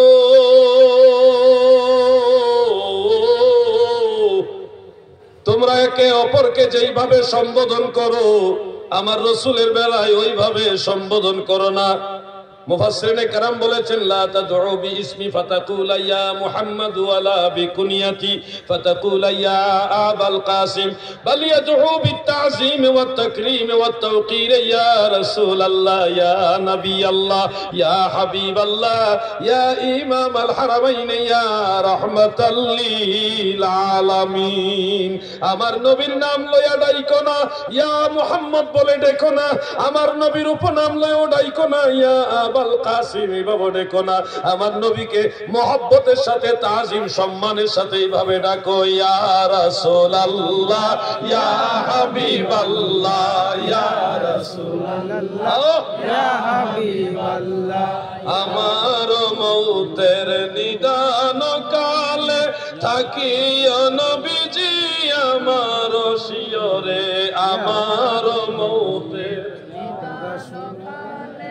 থাকিও নবীজি আমার শিয়রে, দেখিব আপনাকে নয়ন ভরে, দেখিব আপনাকে নয়ন ভরে ইয়া রাসূলুল্লাহ ইয়া হাবিবাল্লাহ। বলেন ইয়া রাসূলুল্লাহ ইয়া হাবিবাল্লাহ। এজন্য বিশেষ ক্ষেত্র ছাড়া নরমালি আমি নবীজিকে ইয়া মুহাম্মদ বলি না। গজলের মধ্যে আছে কেউ বললে তাকে আমি ফতোয়াও দেই না, কোনো ধরনের ফতোয়া দেই না, কিন্তু আমি আমার নবীর প্রতি মহব্বত রেখে যেহেতু এটা জরুরি না এই জন্য আমি অন্য একটা শব্দ দিয়ে নবীজিকে সম্বোধন করি। আলা হযরত মুস্তাফা নবী সাল্লাল্লাহু আলা, আমার শাফাতের কান্ডারি মদিনাওয়ালা, আমার শাফাতের কান্ডারি রাসূলুল্লাহ আলা হযরত মুস্তাফা নবী সাল্লাল্লাহু। আমার দাদু ভাইয়েরা, আমার নবীজি আমাদেরকে তরায় নিবেন এই ইয়াকিন বিশ্বাস আমাদের সবার আছে। এই জন্য আমি আপনাদের যে কথাগুলি বলছি, দাদু আলোচনা বেশি লাগবে না, কম শুনেন কিন্তু আমল করেন বেশি করে, আমল বেশি করেন। 5 ওয়াক্ত নামাজের কথা বললাম, আর চোখের ব্যাপারে একটা কথা বললাম, এমন কিছু দেখবেন না যেটা দেখলে আল্লাহর নবী বেজার হয়। আর আমি যেহেতু এই চোখ দিয়ে মদিনাওয়ালাকে দেখার নিয়ত করেছি, অতএব আবার এই চোখ আল্লাহর নবীকে দেখার জন্য আজ থেকে পবিত্র করে নিব ইনশাআল্লাহ। বলেন সুরে বলেন ইনশাআল্লাহ। সুন্নি জামাতের সাথে লেগে থাকবেন, সুন্নিয়ত হক দল, আহলে সুন্নাত ওয়াল জামাত, মদিনাওয়ালার দল, সমস্ত ওলিয়া উলিয়াদের দল। খেয়াল করেন, এই মুর্শিদাবাদে অনেক লোক আছে যারা আহলে সুন্নাত ওয়াল জামাত করে না, অন্য দল করে, যেমন আহলে হাদিস করে। আমি তাদেরকে কটাক্ষ না করে বুঝানোর উদ্দেশ্যে বলছি, আপনি যদি ইমাম বুখারীর দিকে নজর করেন, আকীদাগতভাবে ইমাম বুখারী আহলে সুন্নাত ওয়াল জামাত, ইমাম মুসলিম, আবু দাউদ, তিরমিজি, ইবনে মাজাহ, নাসাই, সব আইম্মায়ে কেরাম আকীদাগতভাবে আহলে সুন্নাত ওয়াল জামাত। কিন্তু আপনি আকীদাগতভাবে আহলে হাদিস, তাহলে তো আপনি ইমামরা যেই পথে ছিল আপনি সেই পথে নাই। আমরা তো সেই পথে আছি, কি বলেন? আহলে সুন্নাত ওয়াল জামাতে আছি কিনা? আপনি হুজুর গাউসে পাক আব্দুল কাদের জিলানী রাহমাতুল্লাহ আলাইহি উনাকে যদি দেখেন, উনিও আকীদাগত আহলে সুন্নাত ওয়াল জামাত। খাজা গরিব নওয়াজ সুলতানুল হিন্দ মাইনুদ্দিন চিশতি আজমেরি সঞ্জারি রাহমাতুল্লাহ আলাইহি আকীদাগতভাবে আহলে সুন্নাত ওয়াল জামাত। মুজাদ্দিদ আল ফিসানি আল ফারুকি, খাজা বাহাউদ্দিন নকশবন্দ আল বুখারী, সমস্ত আল্লাহর ওলিরা আহলে সুন্নাত ওয়াল জামাত। তাহলে আমরা যে নতুন না, আমরা যে পুরাতন, সেই 1450 বছর থেকে শুরু করে অদ্যাবধি সমস্ত মুহাদ্দিসিন, মুফাসসিরিন, ফুকাহা, ফুজালা, খুলাফা, সুলাফা, আইম্মা, আউলিয়ায়ে কেরাম সবাই আহলে সুন্নাত ওয়াল জামাত। আমরাও সেই আহলে সুন্নাত। আমরা বাংলাদেশে একটা গজল বলি, কালকেও বলছিলাম, আজকে শোনাই। তাদের পথে তাদের মতে কবুল করুন আল্লাহ, কবুল করুন আল্লাহ। ওলি আল্লাহর বাংলাদেশ, এই শহীদ গাজীর বাংলাদেশ। আপনারা ভারতের মানুষ, আপনারা বাংলাদেশের কথা শুনলে আবার রাগ হবেন নাকি? আমরা বলি আর কি এরকম, শাহজালালের বাংলাদেশ, ওই শাহপরানের বাংলাদেশ। তাদের পথে তাদের মতে কবুল করুন আল্লাহ, কবুল করুন। যে ছেলেটা বলছে মাযহাব লাগবে না, সরাসরি সহিহ হাদিস মানবো, সেই ছেলেকে বলবেন, ভাই তুমি সহিহ হাদিস মানবে সহি হাদিসগুলো যারা বর্ণনা করছে তারা তো মাযহাব মানছে। কথাটা বুঝতেছেন না আপনারা? তুমি সহি হাদিস মানবে, মাযহাব মানবে না, তো সহি হাদিস যারা যারা লিখে গেছে, বর্ণনা করে গেছে, তারা তো মাযহাব মানছে। তো তুমি তো তাদের দলেই নাই। আপনারা কি ডাইরেক্ট আল্লাহ রসুলের কাছ থেকে হাদিস পাইছেন? ইমামদের মাধ্যমে, বর্ণনাকারীদের মাধ্যমেই তো আমরা হাদিস পাইছি। তো এখন যাদের মাধ্যমে হাদিস পাইলাম তারা বেঠিক, হ্যাঁ তারা বেঠিক, আর উনি হইল 1400 বছর পরে ঠিক। কথা কি বুঝতে পারছেন আপনারা? আপনি যদি বলেন হ্যাঁ আমি বুখারী শরীফ মানবো, তো বুখারী শরীফে যত হাদিস শরীফ আছে, এই হাদিস শরীফে যত রাবি আছে, বেশিরভাগ রাবি হলো মাযহাবী। এখন বুখারী শরীফ মানি কিন্তু মাযহাব মানি না, তাহলে কি বুখারী শরীফ আসলে মানা হইলো? এগুলি হলো বিচার মানি তাল গাছ আমার, বিচার মানি তাল গাছ আমার। উম্মতের মাঝে কত দল হয়ে গেছে কল্পনা করা যায়। কিছু লোক বাইর হয়েছে, এরা বলে আমরা জয়ীফ হাদিস মানি না, আমরা সহিহ হাদিস মানি। তার মানে তারা হাদিসের মধ্যে একটা অংশ বাদ দিলে জয়ীফ হাদিস।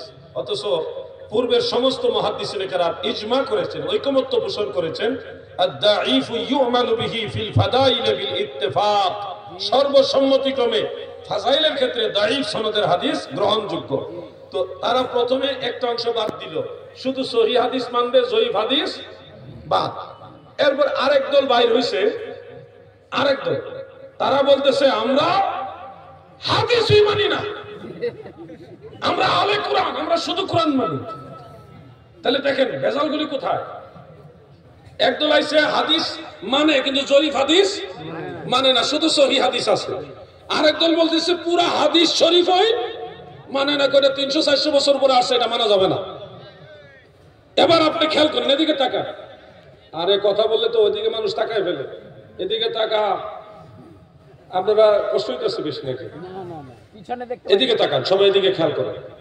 এটা হলো আমরা যেমন আমরা চেষ্টা করতেছি মানুষকে দিন বুঝাইবার জন্য, শয়তানও চেষ্টা করতেছে কিভাবে এখান থেকে দুই অন্যদিকে ঘুরানো যায়। শয়তান কি অবসর আছে মনে করেন?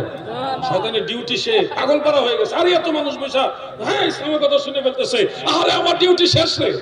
শয়তানের তো জ্বালা যন্ত্রণা, এই জন্য ডাইনে ভাবে যেখানে দেখবেন ওটা লড়াছড়া, মনে করবেন ওই জায়গাটাতে শয়তানটা আছে। কথা কি বুঝতেছেন আপনারা? একটু জিকির করেন, শয়তান ভাগত। লা ইলাহা ইল্লাল্লাহ, মারহাবা। লা ইলাহা ইল্লাল্লাহ, লা ইলাহা ইল্লাল্লাহ, লা ইলাহা ইল্লাল্লাহ, লা ইলাহা ইল্লাল্লাহ, মুহাম্মদ রাসূলুল্লাহ সাল্লাল্লাহু আলাইহি ওয়াসাল্লাম। একদল আয়েশা বলল আমরা জয়ীফ হাদিস মানি না, শুধুমাত্র সহিহ হাদিস মানি। এই হলো একদল। আর একদল আয়েশাকে আমরা হাদিসই মানি না, শুধু কোরআন মানি। এই হলো আহলে কোরআন আরেক দল। আরেক দল আয়েশাকে আমি কোরআনও মানি না, হাদিসও মানি না, আমি ইসলাম ধর্ম মানি না, আমি নাস্তিক। মানুষে মানুষে কত বেশ কম চিন্তা করছেন, এখনো ধর্মই মানে না। আমরা যারা আছি আমরা আল্লাহও মানি, নবীও মানি, কোরআনও মানি, হাদিসও মানি, ইজমা এবং কিয়াসও মানি। কথা ঠিক না বেঠে? চালাও আমাদের সে পথে, যে পথে তোমার প্রিয়জন গেছে চলি।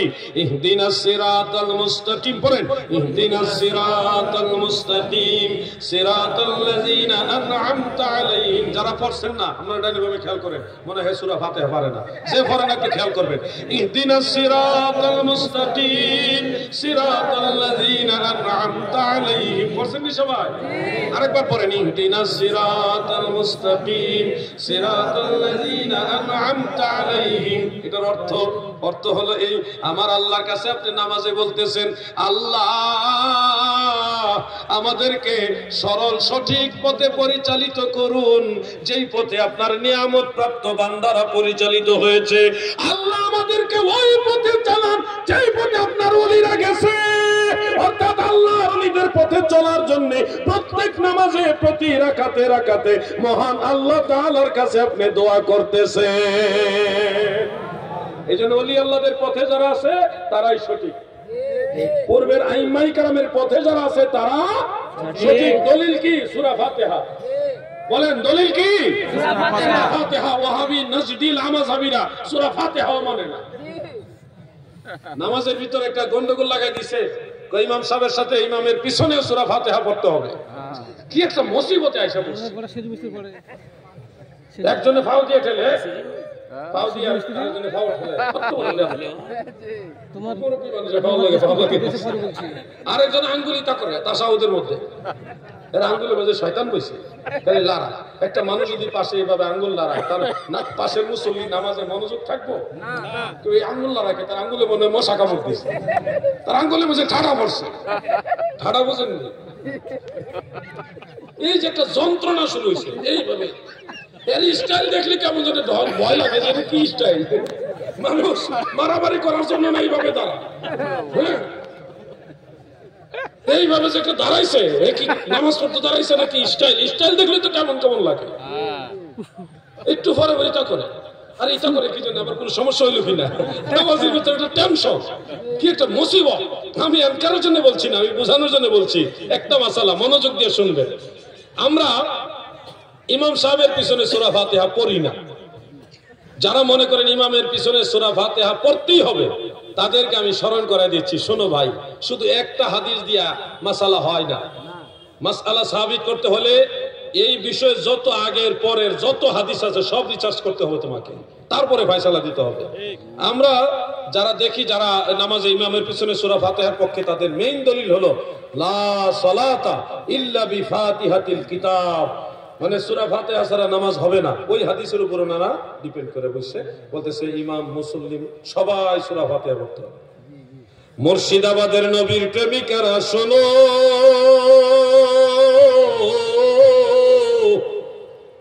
ইমামের পিছনে সূরা ফাতিহা সম্পর্কিত যে হাদিস শরীফটা বলা হয় লা সালাতা ইল্লা বিফাতিহাতিল কিতাব, হাদিস কিন্তু এখানে শেষ নাই, হাদিসটা আরো আছে। ওই বর্ধিত অংশ সহকারে সম্পূর্ণ হাদিসটা আমাদের জানতে হবে।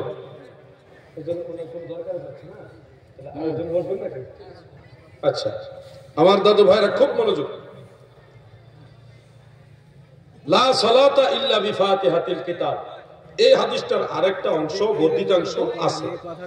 আমি তালাশ করতে করতে করতে করতে দেখলাম ইমাম বাইহাকি রহমাতুল্লাহ আলাইহির লেখা একটা কিতাব আছে। কিতাবটার নামই হলো কিরাআতু খালফাল ইমাম। আমার কাছে কিতাবটা আছে, দুইটা খণ্ড আছে। একটা আমি নিজের জন্য রাখছি, আর একটা এক্সট্রা রাখছি অতিরিক্ত, কারণ এগুলি দুর্লভ কিতাব, পাওয়া যায় না। এই মিশর লেবানন থেকে কিতাবটা আমি সংগ্রহ করছি। কিরাআতু খালফাল ইমাম, ইমাম বাইহাকির লেখা। সেখানে একটা হাদিস সহিহ সনদ উল্লেখ আছে। عن جابر بن عبد الله رضي الله تعالى عنه قال سمعت رسول الله صلى الله عليه وسلم يقول من صلى ولم يقرأ بأم القرآن من صلى ولم يقرأ بأم القرآن فلم يصلي إلا وراء الإمام سبحان الله। হযরত জাবের রাদিয়াল্লাহু আনহু বলেন, আল্লাহর নবীকে আমি বলতে শুনেছি, নবীজি বলেছে যে ব্যক্তি নামাজ পড়লো কিন্তু সূরা ফাতিহা উম্মুল কোরআন পড়লো না, তার নামাজ হলো না। ফালাম ইউসাল্লি, সেজন্য নামাজই পড়লো না। ইল্লা ওয়ারা আল ইমাম, কিন্তু ইমামের পিছনে হলে সূরা ফাতিহা পড়া লাগবে না। সুবহানাল্লাহ সুবহানাল্লাহ।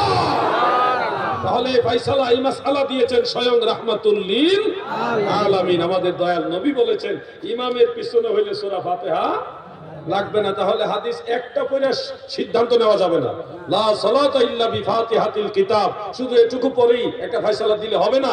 হানাফি ফুকাহায়ে কেরাম ইনারা এই সব হাদিস বিশ্লেষণ করেছেন, করে দেখেছেন আল্লাহর নবী বলেছেন ইল্লা ওয়ারা আল ইমাম, ইমামের পিছনে পড়া লাগে না। তাহলে আমরা কিন্তু একা একা যখন নামাজ পড়ি তখন লা সালাতা ইল্লা বিফাতিহাতিল কিতাব ওই হাদিসের উপর আমল হয়, প্রত্যেক রাকাতে আমরা সূরা ফাতিহা পড়ি। কিন্তু ইমামের পিছনে যখন আমরা পড়ি তখন ইল্লা ওয়ারা আল ইমাম, এই হাদিসের উপর আমল করি। আমরা কিন্তু দুইটা হাদিসে আমল করতেছি। যারা লামাযহাবী তারা কিন্তু এক হাদিস মানতেছে, আরেক হাদিস মানতেছে না অথবা জানেই না। এজন্য বলে বিভ্রান্তি ছড়াবেন না। পবিত্র কোরআনে সূরা আরাফের 204 নম্বর আয়াতে আল্লাহ তাআলা বলেছেন ওয়া ইযা কুরিয়াল কুরআনু ফাসতামিউ লাহু ওয়া আনসিতু লাআল্লাকুম তুরহামুন। যখন কোরআন পাঠ করা হয় তখন তোমরা মনোযোগ দিয়ে শোনো এবং চুপ থাকো, যেন আল্লাহ রহমত লাভ করতে পারো। সূরা আরাফের 204 নম্বর আয়াত। কত নম্বর আয়াত? 204। এই আয়াতের তাফসীর করতে গিয়ে আমি দেখেছি তাফসীরে নাসাফির মধ্যে, তাফসীরে মাযহারি এবং তাফসীরে কুরতুবী, তাফসীরে নাসাফি, তাফসীরে মাযহারি, তাফসীরে কুরতুবী, তিনটা কিতাবের মধ্যে উল্লেখ রয়েছে সাহাবায়ে কেরামদের, জমহুর সাহাবায়ে কেরাম এবং তাফসীর মুফাসসিরিনে কেরামদের মধ্যে ইজমা হয়েছে, আহলে ইলমের মধ্যে ইজমা হয়েছে, জমহুর সাহাবায়ে কেরামের ফয়সালা হলো যে ইমাম যখন নামাজের মধ্যে কোরআন পড়বে তখন চুপ থাকবে এবং মনোযোগ দিয়ে শুনবে। এই সম্পর্কে এই আয়াত নাজিল হয়েছে। সুবহানাল্লাহ বলে। এজন্য ইমামের পিছনে সূরা ফাতিহা পড়ার কোনো প্রয়োজন নাই। একাকী যখন নামাজ পড়বেন তখন প্রত্যেক রাকাতে সূরা ফাতিহা পড়তে হবে। এইটুকু মাসালা আমি বলে দিলাম।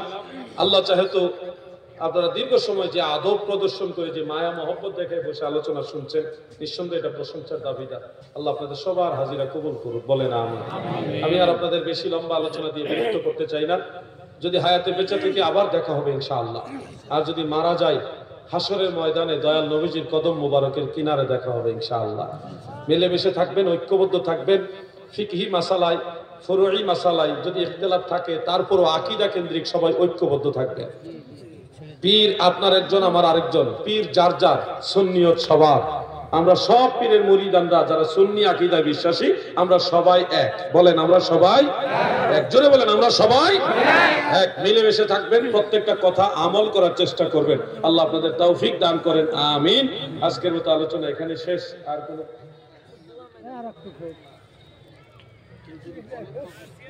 একটা প্রশ্ন এসছে, আমি হুজুর অনুমতি না দিলে প্রশ্ন মাঠ থেকে নিব না।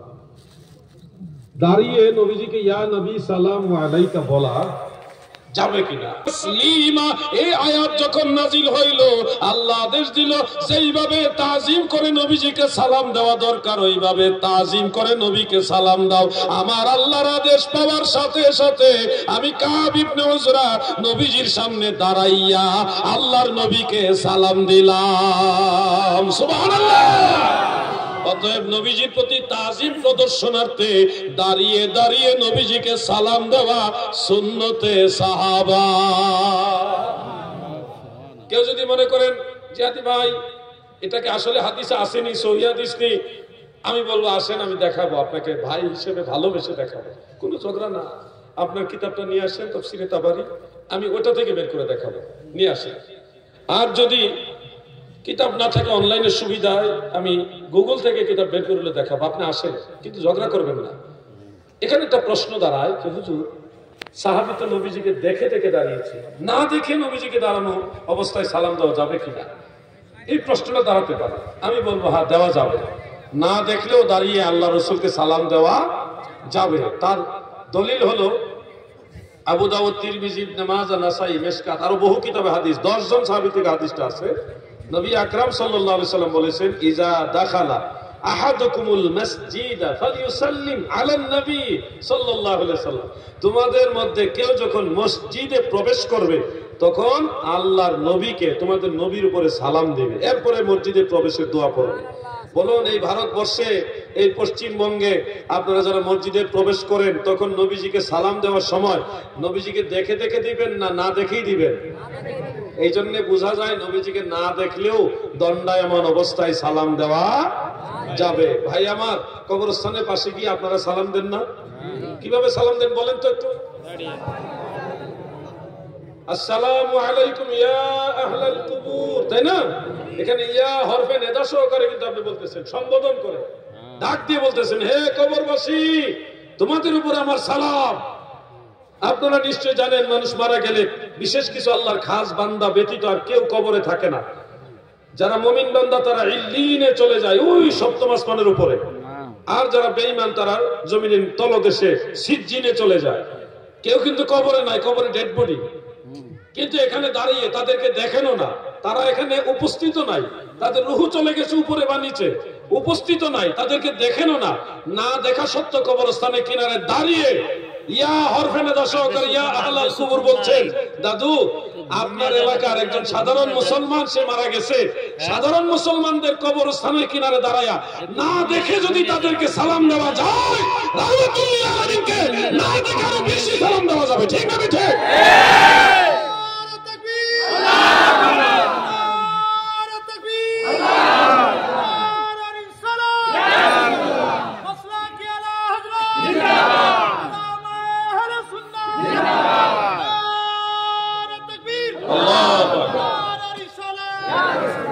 সম্মান করার জন্য দেখা শর্ত না, দেখলেও সম্মান করা যায়, না দেখলেও সম্মান করা যায়। আপনাদের এখান থেকে কেবলা কোন দিকে? পশ্চিম কোন দিকে? কোন দিকে? এদিকে নাকি? আচ্ছা, আপনারা এখানে বলেন কারা কারা রাত্রেবেলা কাবার দিকে পা লম্বা করে ঘুমান? হাত ওঠা। কেউ পা লম্বা করে ঘুমান না? আচ্ছা, আলহামদুলিল্লাহ, খুশি হলাম। আচ্ছা, এই কাবার দিকে ফিরে পেশাব পায়খানা করেন কারা কারা? হাত ওঠা। কেউ না?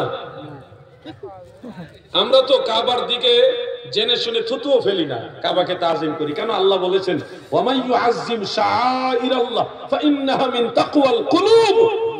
আল্লাহর নিদর্শন সমূহকে তাজিম করা এটা কালবের তাকওয়া। এইজন্য কাবা ঘরকে যদি না দেখে সম্মান করা যায়, কাবা ঘরকে যদি না দেখে ইজ্জত করা যায়, আমার নবী কাবারও কাবা, আল্লাহর নবীকে না দেখে আরো বেশি সম্মান করা যাবে। ঠিক না ঠিক?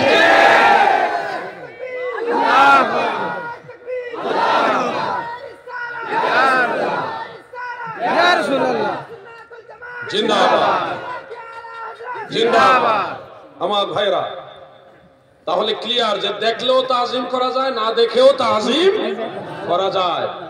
আসলে নবীজির সম্মান বোঝার জন্য নসিব লাগে, নসিব। ওই মানুষগুলি নসিব মন্দ যে আল্লাহ রাসূলকে ইজ্জত করতে পারছে না, তাহলে কপাল মন্দ। এবার বলবো ইয়া নবী সালামু আলাইকা, এটুকুর ব্যাখ্যা। ইয়া নবী মূলত ইয়া আইয়ুহান নবী। মনে রাখবেন কোরআনুল কারীমের একাধিক জায়গায় আল্লাহ তাআলা নবীজিকে ইয়া আইয়ুহান নবী বলে সম্বোধন করেছেন। যেমন ইয়া আইয়ুহান নাবিয়্যু ইন্না আরসালনাকা শাহিদান ওয়া মুবাশশিরান ওয়া নাযীরা। এরকম আরো অনেক জায়গায় আমার আল্লাহ নবীজিকে ইয়া আইয়ুহান নবী বলেছেন। শরহে জামি সহ বেশ কয়েকটা নাহুর কিতাবে আমি দেখলাম ইজা ক্বালা ইয়া রাজুলু ফামানাহু কামানা ইয়া আইয়ুহার রাজুল। কেউ যদি বলে ইয়া রাজুলু, রাজুলু নাকেরা, ইয়া হরফে নেদা হিসেবে রাজুলু মারেফা হয়েছে।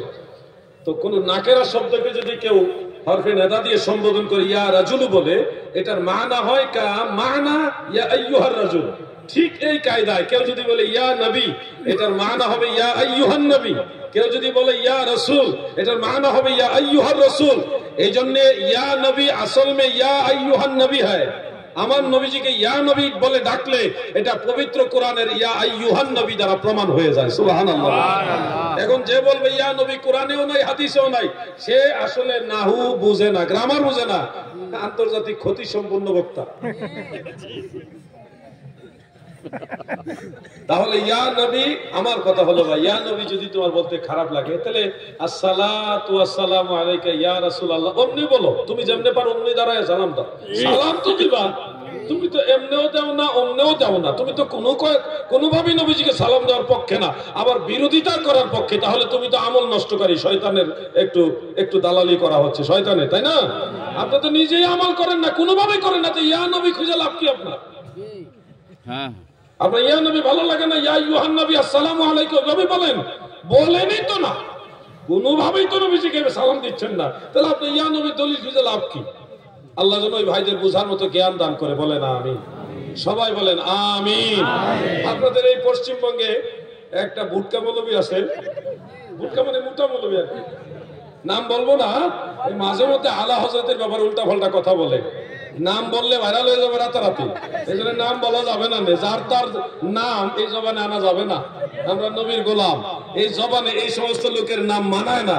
এই ভুটকা মৌলবী সে বলতেছে হাদিস শরীফের মধ্যে আছে আসসালামু ক্বাবলাল কালাম, আগে সালাম দিতে হবে পরে কালাম হবে।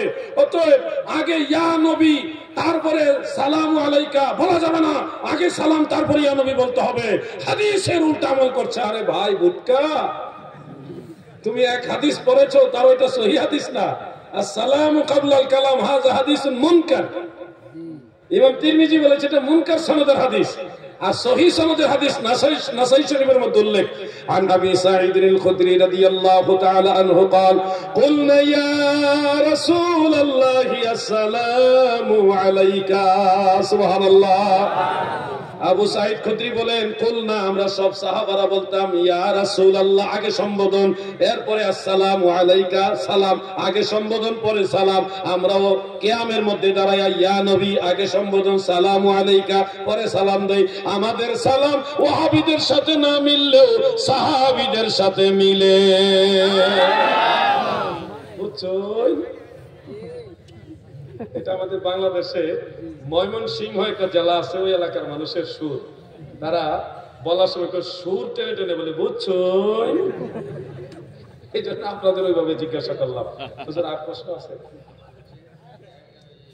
অন্য প্রশ্ন নিব না হুজুরের অনুমতি ছাড়া।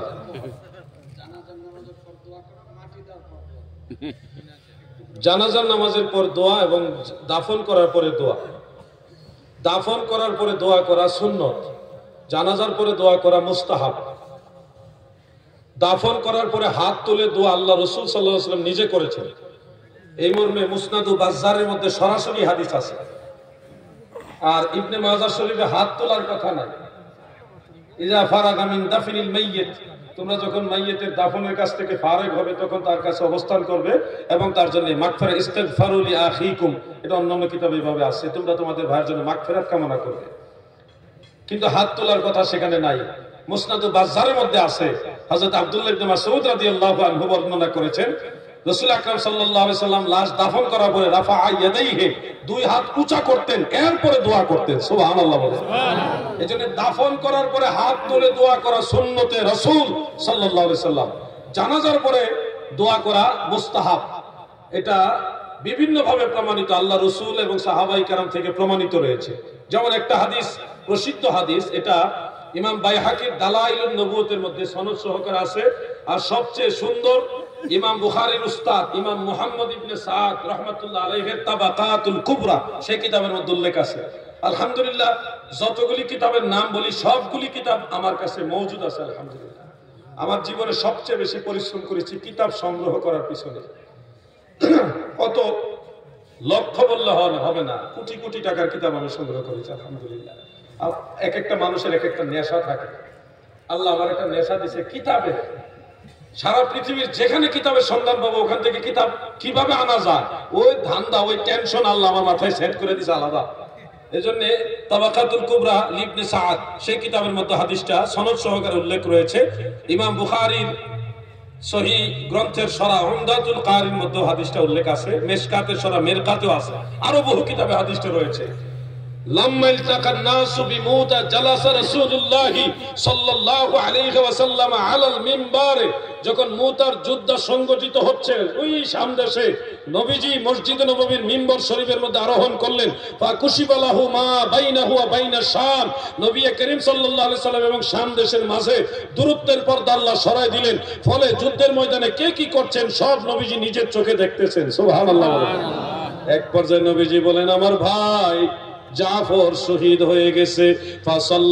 ফাসাল্লা আলাইহি রাসূলুল্লাহ সাল্লাল্লাহু আলাইহি ওয়াসাল্লাম ওয়া দাআ লাহু ওয়া ক্বালা ইস্তিগফারু লাহু। সুবহানাল্লাহ বলেন। আল্লাহর নবী রাহমাতুল লিল আলামিন মদিনা থেকে হযরতে জাফর রাদিয়াল্লাহু আনহুর জানাজার নামাজ পড়লেন। ফাসাল্লা আলাইহি, তার উপরে নবীজি সালাত আদায় করলেন, জানাজা পড়লেন। ওয়া ইয়াতিফা ওয়া দাআ লাহু, নামাজের পরপরই আবার নবীজি দুই হাত মোবারক তুলে দোয়া করেছেন। সুবহানাল্লাহ। এখন আপনারা আমাকে বলেন, আল্লাহর নবী যেহেতু জানাজার পরে দোয়া করেছে, সেহেতু জানাজার পরে দোয়া জায়েজ না নাজায়েজ? আওয়াজ দিয়ে বলেন।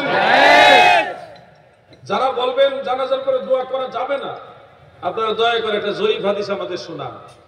কোন কিতাবে হাদিসটা আছে? সহিহ হাদিস লাগবে না, একটা জয়ীফ হাদিস শোনান। যমুক হাদিসে আছে জানাজার পরে দোয়া করা যাবে না। আমরা তো হাদিস আরো আছে, বুখারী শরীফের হাদিসও আছে, মুসলিম শরীফের হাদিস আছে। আমি ওদিকে গেলামই না, কারণ এটা লম্বা আলোচনা, বুঝাইতে একটা সময়ের দরকার আছে। শর্টকাটে একটা হাদিস শরীফ বললাম যেখানে প্রমাণ হয় আল্লাহ রসুল জানাজার পরপরই দোয়া করেছেন। এখন আপনারা যারা বিরোধিতা করছেন একটা দলিল দেন না ভাই, কষ্ট করে দলিলটা দেন, আমরা শুনি। কিতাবুল আন্দাজ দিয়ে আর কতদিন চলবে? কিতাবুল আন্দাজ বুঝছেন না আপনারা? যুক্তি যুক্তি, কোন কোরআন হাদিসের রেফারেন্স নাই, দিল যুক্তি। এই কিতাবুল আন্দাজ দিয়ে ইসলাম চলে না ভাই। অনেকে বলে হানাফি মাযহাবে জানাজার পরে দোয়া করা নিষেধ। আমি বলবো আরেকটু তাহকিক করেন, দুইটা একটা কিতাব পড়ে ফতোয়া দেওয়া যাবে না, ভালোভাবে পড়তে হবে।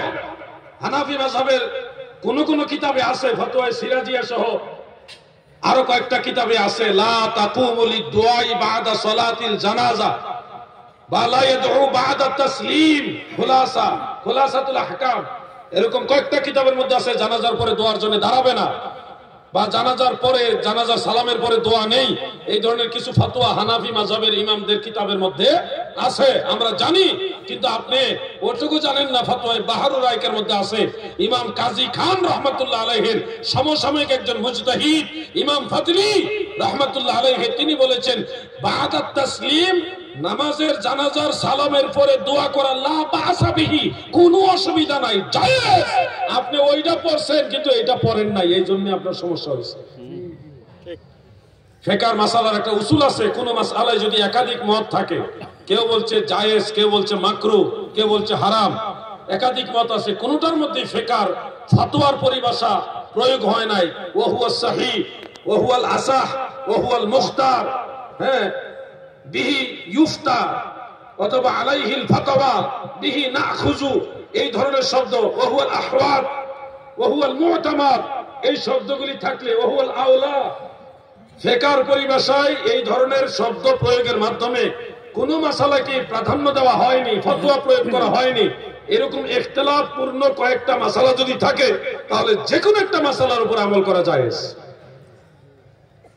আর যদি কোন মাসালার সাথে একাধিক মত আছে, কেউ বলছে জায়েজ, কেউ বলছে মাকরুহ, কেউ বলছে হারাম, এই তিন রকম মাসালা থাকলে যেই মাসালার সাথে ওয়া হুয়াস সহিহ ওয়া হুয়াল আসাহ ওয়া আলাইহিল ফাতওয়া বিহি ইউফতা, এই ধরনের শব্দ যেই মাসালার সাথে থাকবে ওটাকে আমল করতে হবে, প্রাধান্য দিতে হবে। এটা উসুলে ফিকহ। রসমুল মুফতি ফতোয়া শামিল মুকদ্দমা যারা পড়েছেন তারা এগুলি জানেন।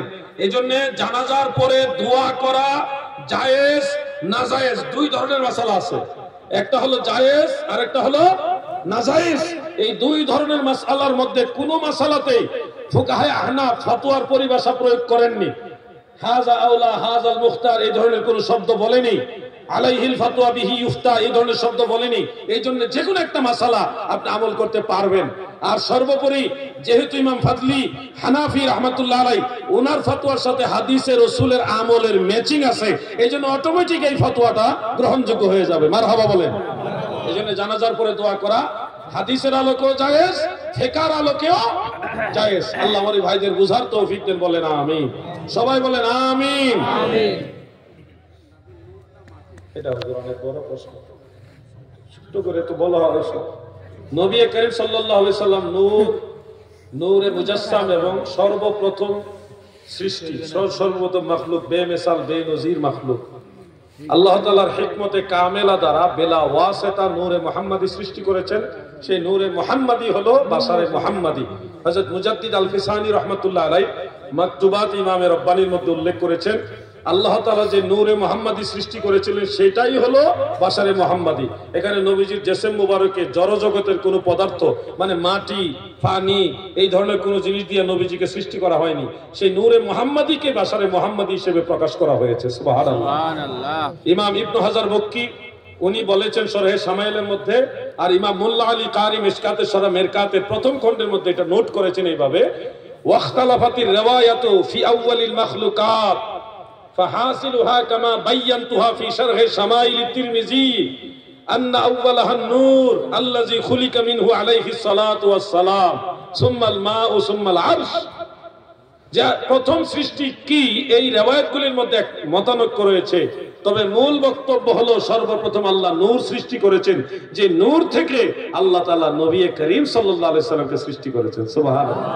এটা আহলে সুন্নাত ওয়াল জামাতের সমস্ত ইমামদের ফয়সালা, আমার একক ফয়সালা না, সমস্ত ইমামদের ফয়সালা এটা। এজন্য আমরা নবীজিকে নূর বলি, নূরে মুজাসসাম বলি, নূরের তৈরি বলি। আমাদের কথার সাথে আইম্মায়ে আহলে সুন্নাতের দলিল আছে, কোরআনের দলিল আছে, হাদিসের দলিল আছে। কিন্তু যারা মাটির তৈরি বলে তাদের দলিল হলো মিনহা খালাকনাকুম। ভাই আয়াতের জেহেরি অর্থ তরজমার উপরে মাসআলা বা কোনো ফতোয়া নির্ভর করে না। আপনি পড়েছেন মিনহা খালাকনাকুম, এই মাটি থেকে তোমাদেরকে সৃষ্টি করেছি। আপনি অনুবাদের উপরে ফতোয়া দিচ্ছেন সব মানুষ মাটির তৈরি। ভাই অনুবাদের উপরে যদি সব হয়ে যাইতো তাহলে তাফসীরের দরকার ছিল না। আপনি দেখেন যদি আয়াতে বাহ্যিক অনুবাদে বলেন সব মানুষ মাটির তৈরি, তাহলে কোরআন শরীফের 12টা আয়াত মিথ্যা হয়ে যাবে, নাউজুবিল্লাহ বলে। কারণ 12টা আয়াত আল্লাহ তাআলা বলেছেন মানুষকে আল্লাহ পানি দিয়ে সৃষ্টি করেছেন, নুতফা দিয়ে। আওয়ালাম ইয়ারাল ইনসানু আন্না খালাকনাহু মিন নুতফাতিন ফাইযা হুয়া খাসীমুম মুবিন। সূরা ইয়াসিন ৭৭ নম্বর আয়াত। মানুষকে দেখে না আমি আল্লাহ তাকে নুতফা থেকে সৃষ্টি করেছি, অতঃপর তারা ঝগড়া বিবাদে লিপ্ত হয়েছে। 12টা আয়াত আছে কোরআন শরীফে, আল্লাহ মানুষ বানাইছে নুতফা দ্বারা, পানি দ্বারা, শুক্রাণু ডিম্বাণু দ্বারা। তাহলে মিনহা খালাকনাকুম, এই মাটি দিয়ে তোমাদেরকে বানাইছে। সব মানুষ যদি মাটির তৈরি হয়ে যায় তাহলে তো ওই 12টা আয়াত আল্লাহ বলছে মানুষ বানাইছি নুতফা দিয়া, পানি দিয়ে, তো ওই আয়াত ভুল হয়ে যাইতেছে না? আপনাকে এই জন্য মুফাসসিরিনে কেরামদের সহযোগিতা নিতে হবে। তফসিরে জগৎ বিখ্যাত কিতাব এটা, আমি যেটার নাম বলবো এখন, জগৎ বিখ্যাত তফসিরে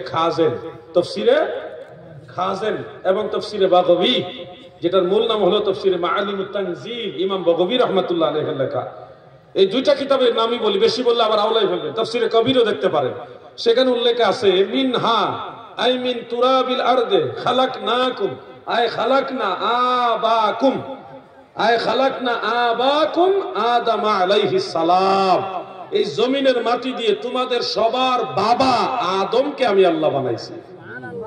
এখানে খালাকনা আর কুম, খালাকনা আর কুম এই দুই শব্দের মাঝখানে আবা শব্দটা গোপন আছে, উজ্জ্বল আছে, সাইলেন্ট আছে।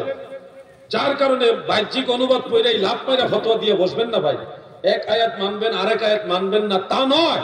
সব মানুষের বাবা আদম হলো মাটির তৈরি, আদমের স্ত্রী মা হাওয়া মাটির তৈরি না, আদমের বাম পাজরের নরম বাঁকা হাড্ডি দিয়ে তৈরি। ঈসা নবীর বাবা নাই, এজন্য ওনাকে আল্লাহ ডাইরেক্ট বিবি মরিয়মের গর্ভে রুহু সঞ্চালিত করে রুহু থেকে মানুষ বানাই দিয়েছে। সুবহানাল্লাহ। আমাদেরকে আল্লাহ তাআলা বানাইছে যার যার পিতা মাতার শুক্রাণু ডিম্বাণু দ্বারা। আর আমাদের নবী তখনও মানুষ, যখন আদম নবীও ছিল না। নবীজি বলেন কুনতু আউওয়ালান নাস ফিল খালক, সৃষ্টির মধ্যে আমি রাসূলুল্লাহ হলাম সর্বপ্রথম মানুষ। সুবহানাল্লাহ বলেন। এটা সহিহ হাদিস, মুরসাল সহিহ সনদে তাবাকাতুল কুবরার মধ্যে হযরতে কাতাদা রাহমাতুল্লাহ থেকে রয়েছে, আর মুত্তাসিল সহিহ সনদে ইমাম ইবনে আদি রাহমাতুল্লাহ আলাইহির আল কামিল ফি দুআফাইর রিজালের মধ্যে উল্লেখ হযরত আবু হুরায়রা থেকে। হযরত আদম হলো এই দুনিয়ার প্রথম মানুষ, আর আমার নবী হলো সৃষ্টি জগতে প্রথম মানুষ। মানে আদম যখন ছিল না তখনও নবীজি মানুষ। আরেক হাদিস আছে কুনতু নবিয়ান ওয়া আদামু বাইনার রূহি ওয়াল জাসাদ, আদমের দেহ আর রূহ যখন মাঝামাঝি আমি তখন আল্লাহর দরবারে নবী।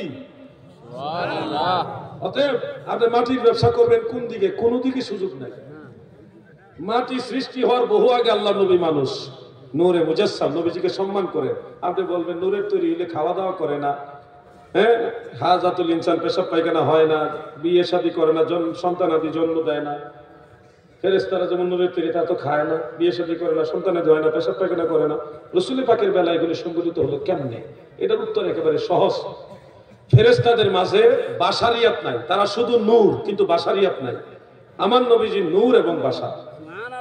আমরা নবীজির নূরানিয়াতকেও মানি, বাশারিয়াতকেও মানি। হাল কুনতু ইল্লা বাশারার রাসূলা ইন্নামা আনা বাশারুম মিসলুকুম।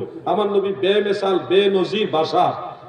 ফেরেশতাদের মধ্যে বাশারিয়াত নাই, নবীজির মাঝে বাশারিয়াত আছে। এই কারণে বাশারিয়াত যার মাঝে আছে তার দ্বারা এগুলি সম্ভব, যার মাঝে বাশারিয়াত নাই তার দ্বারা ওটা সম্ভব না।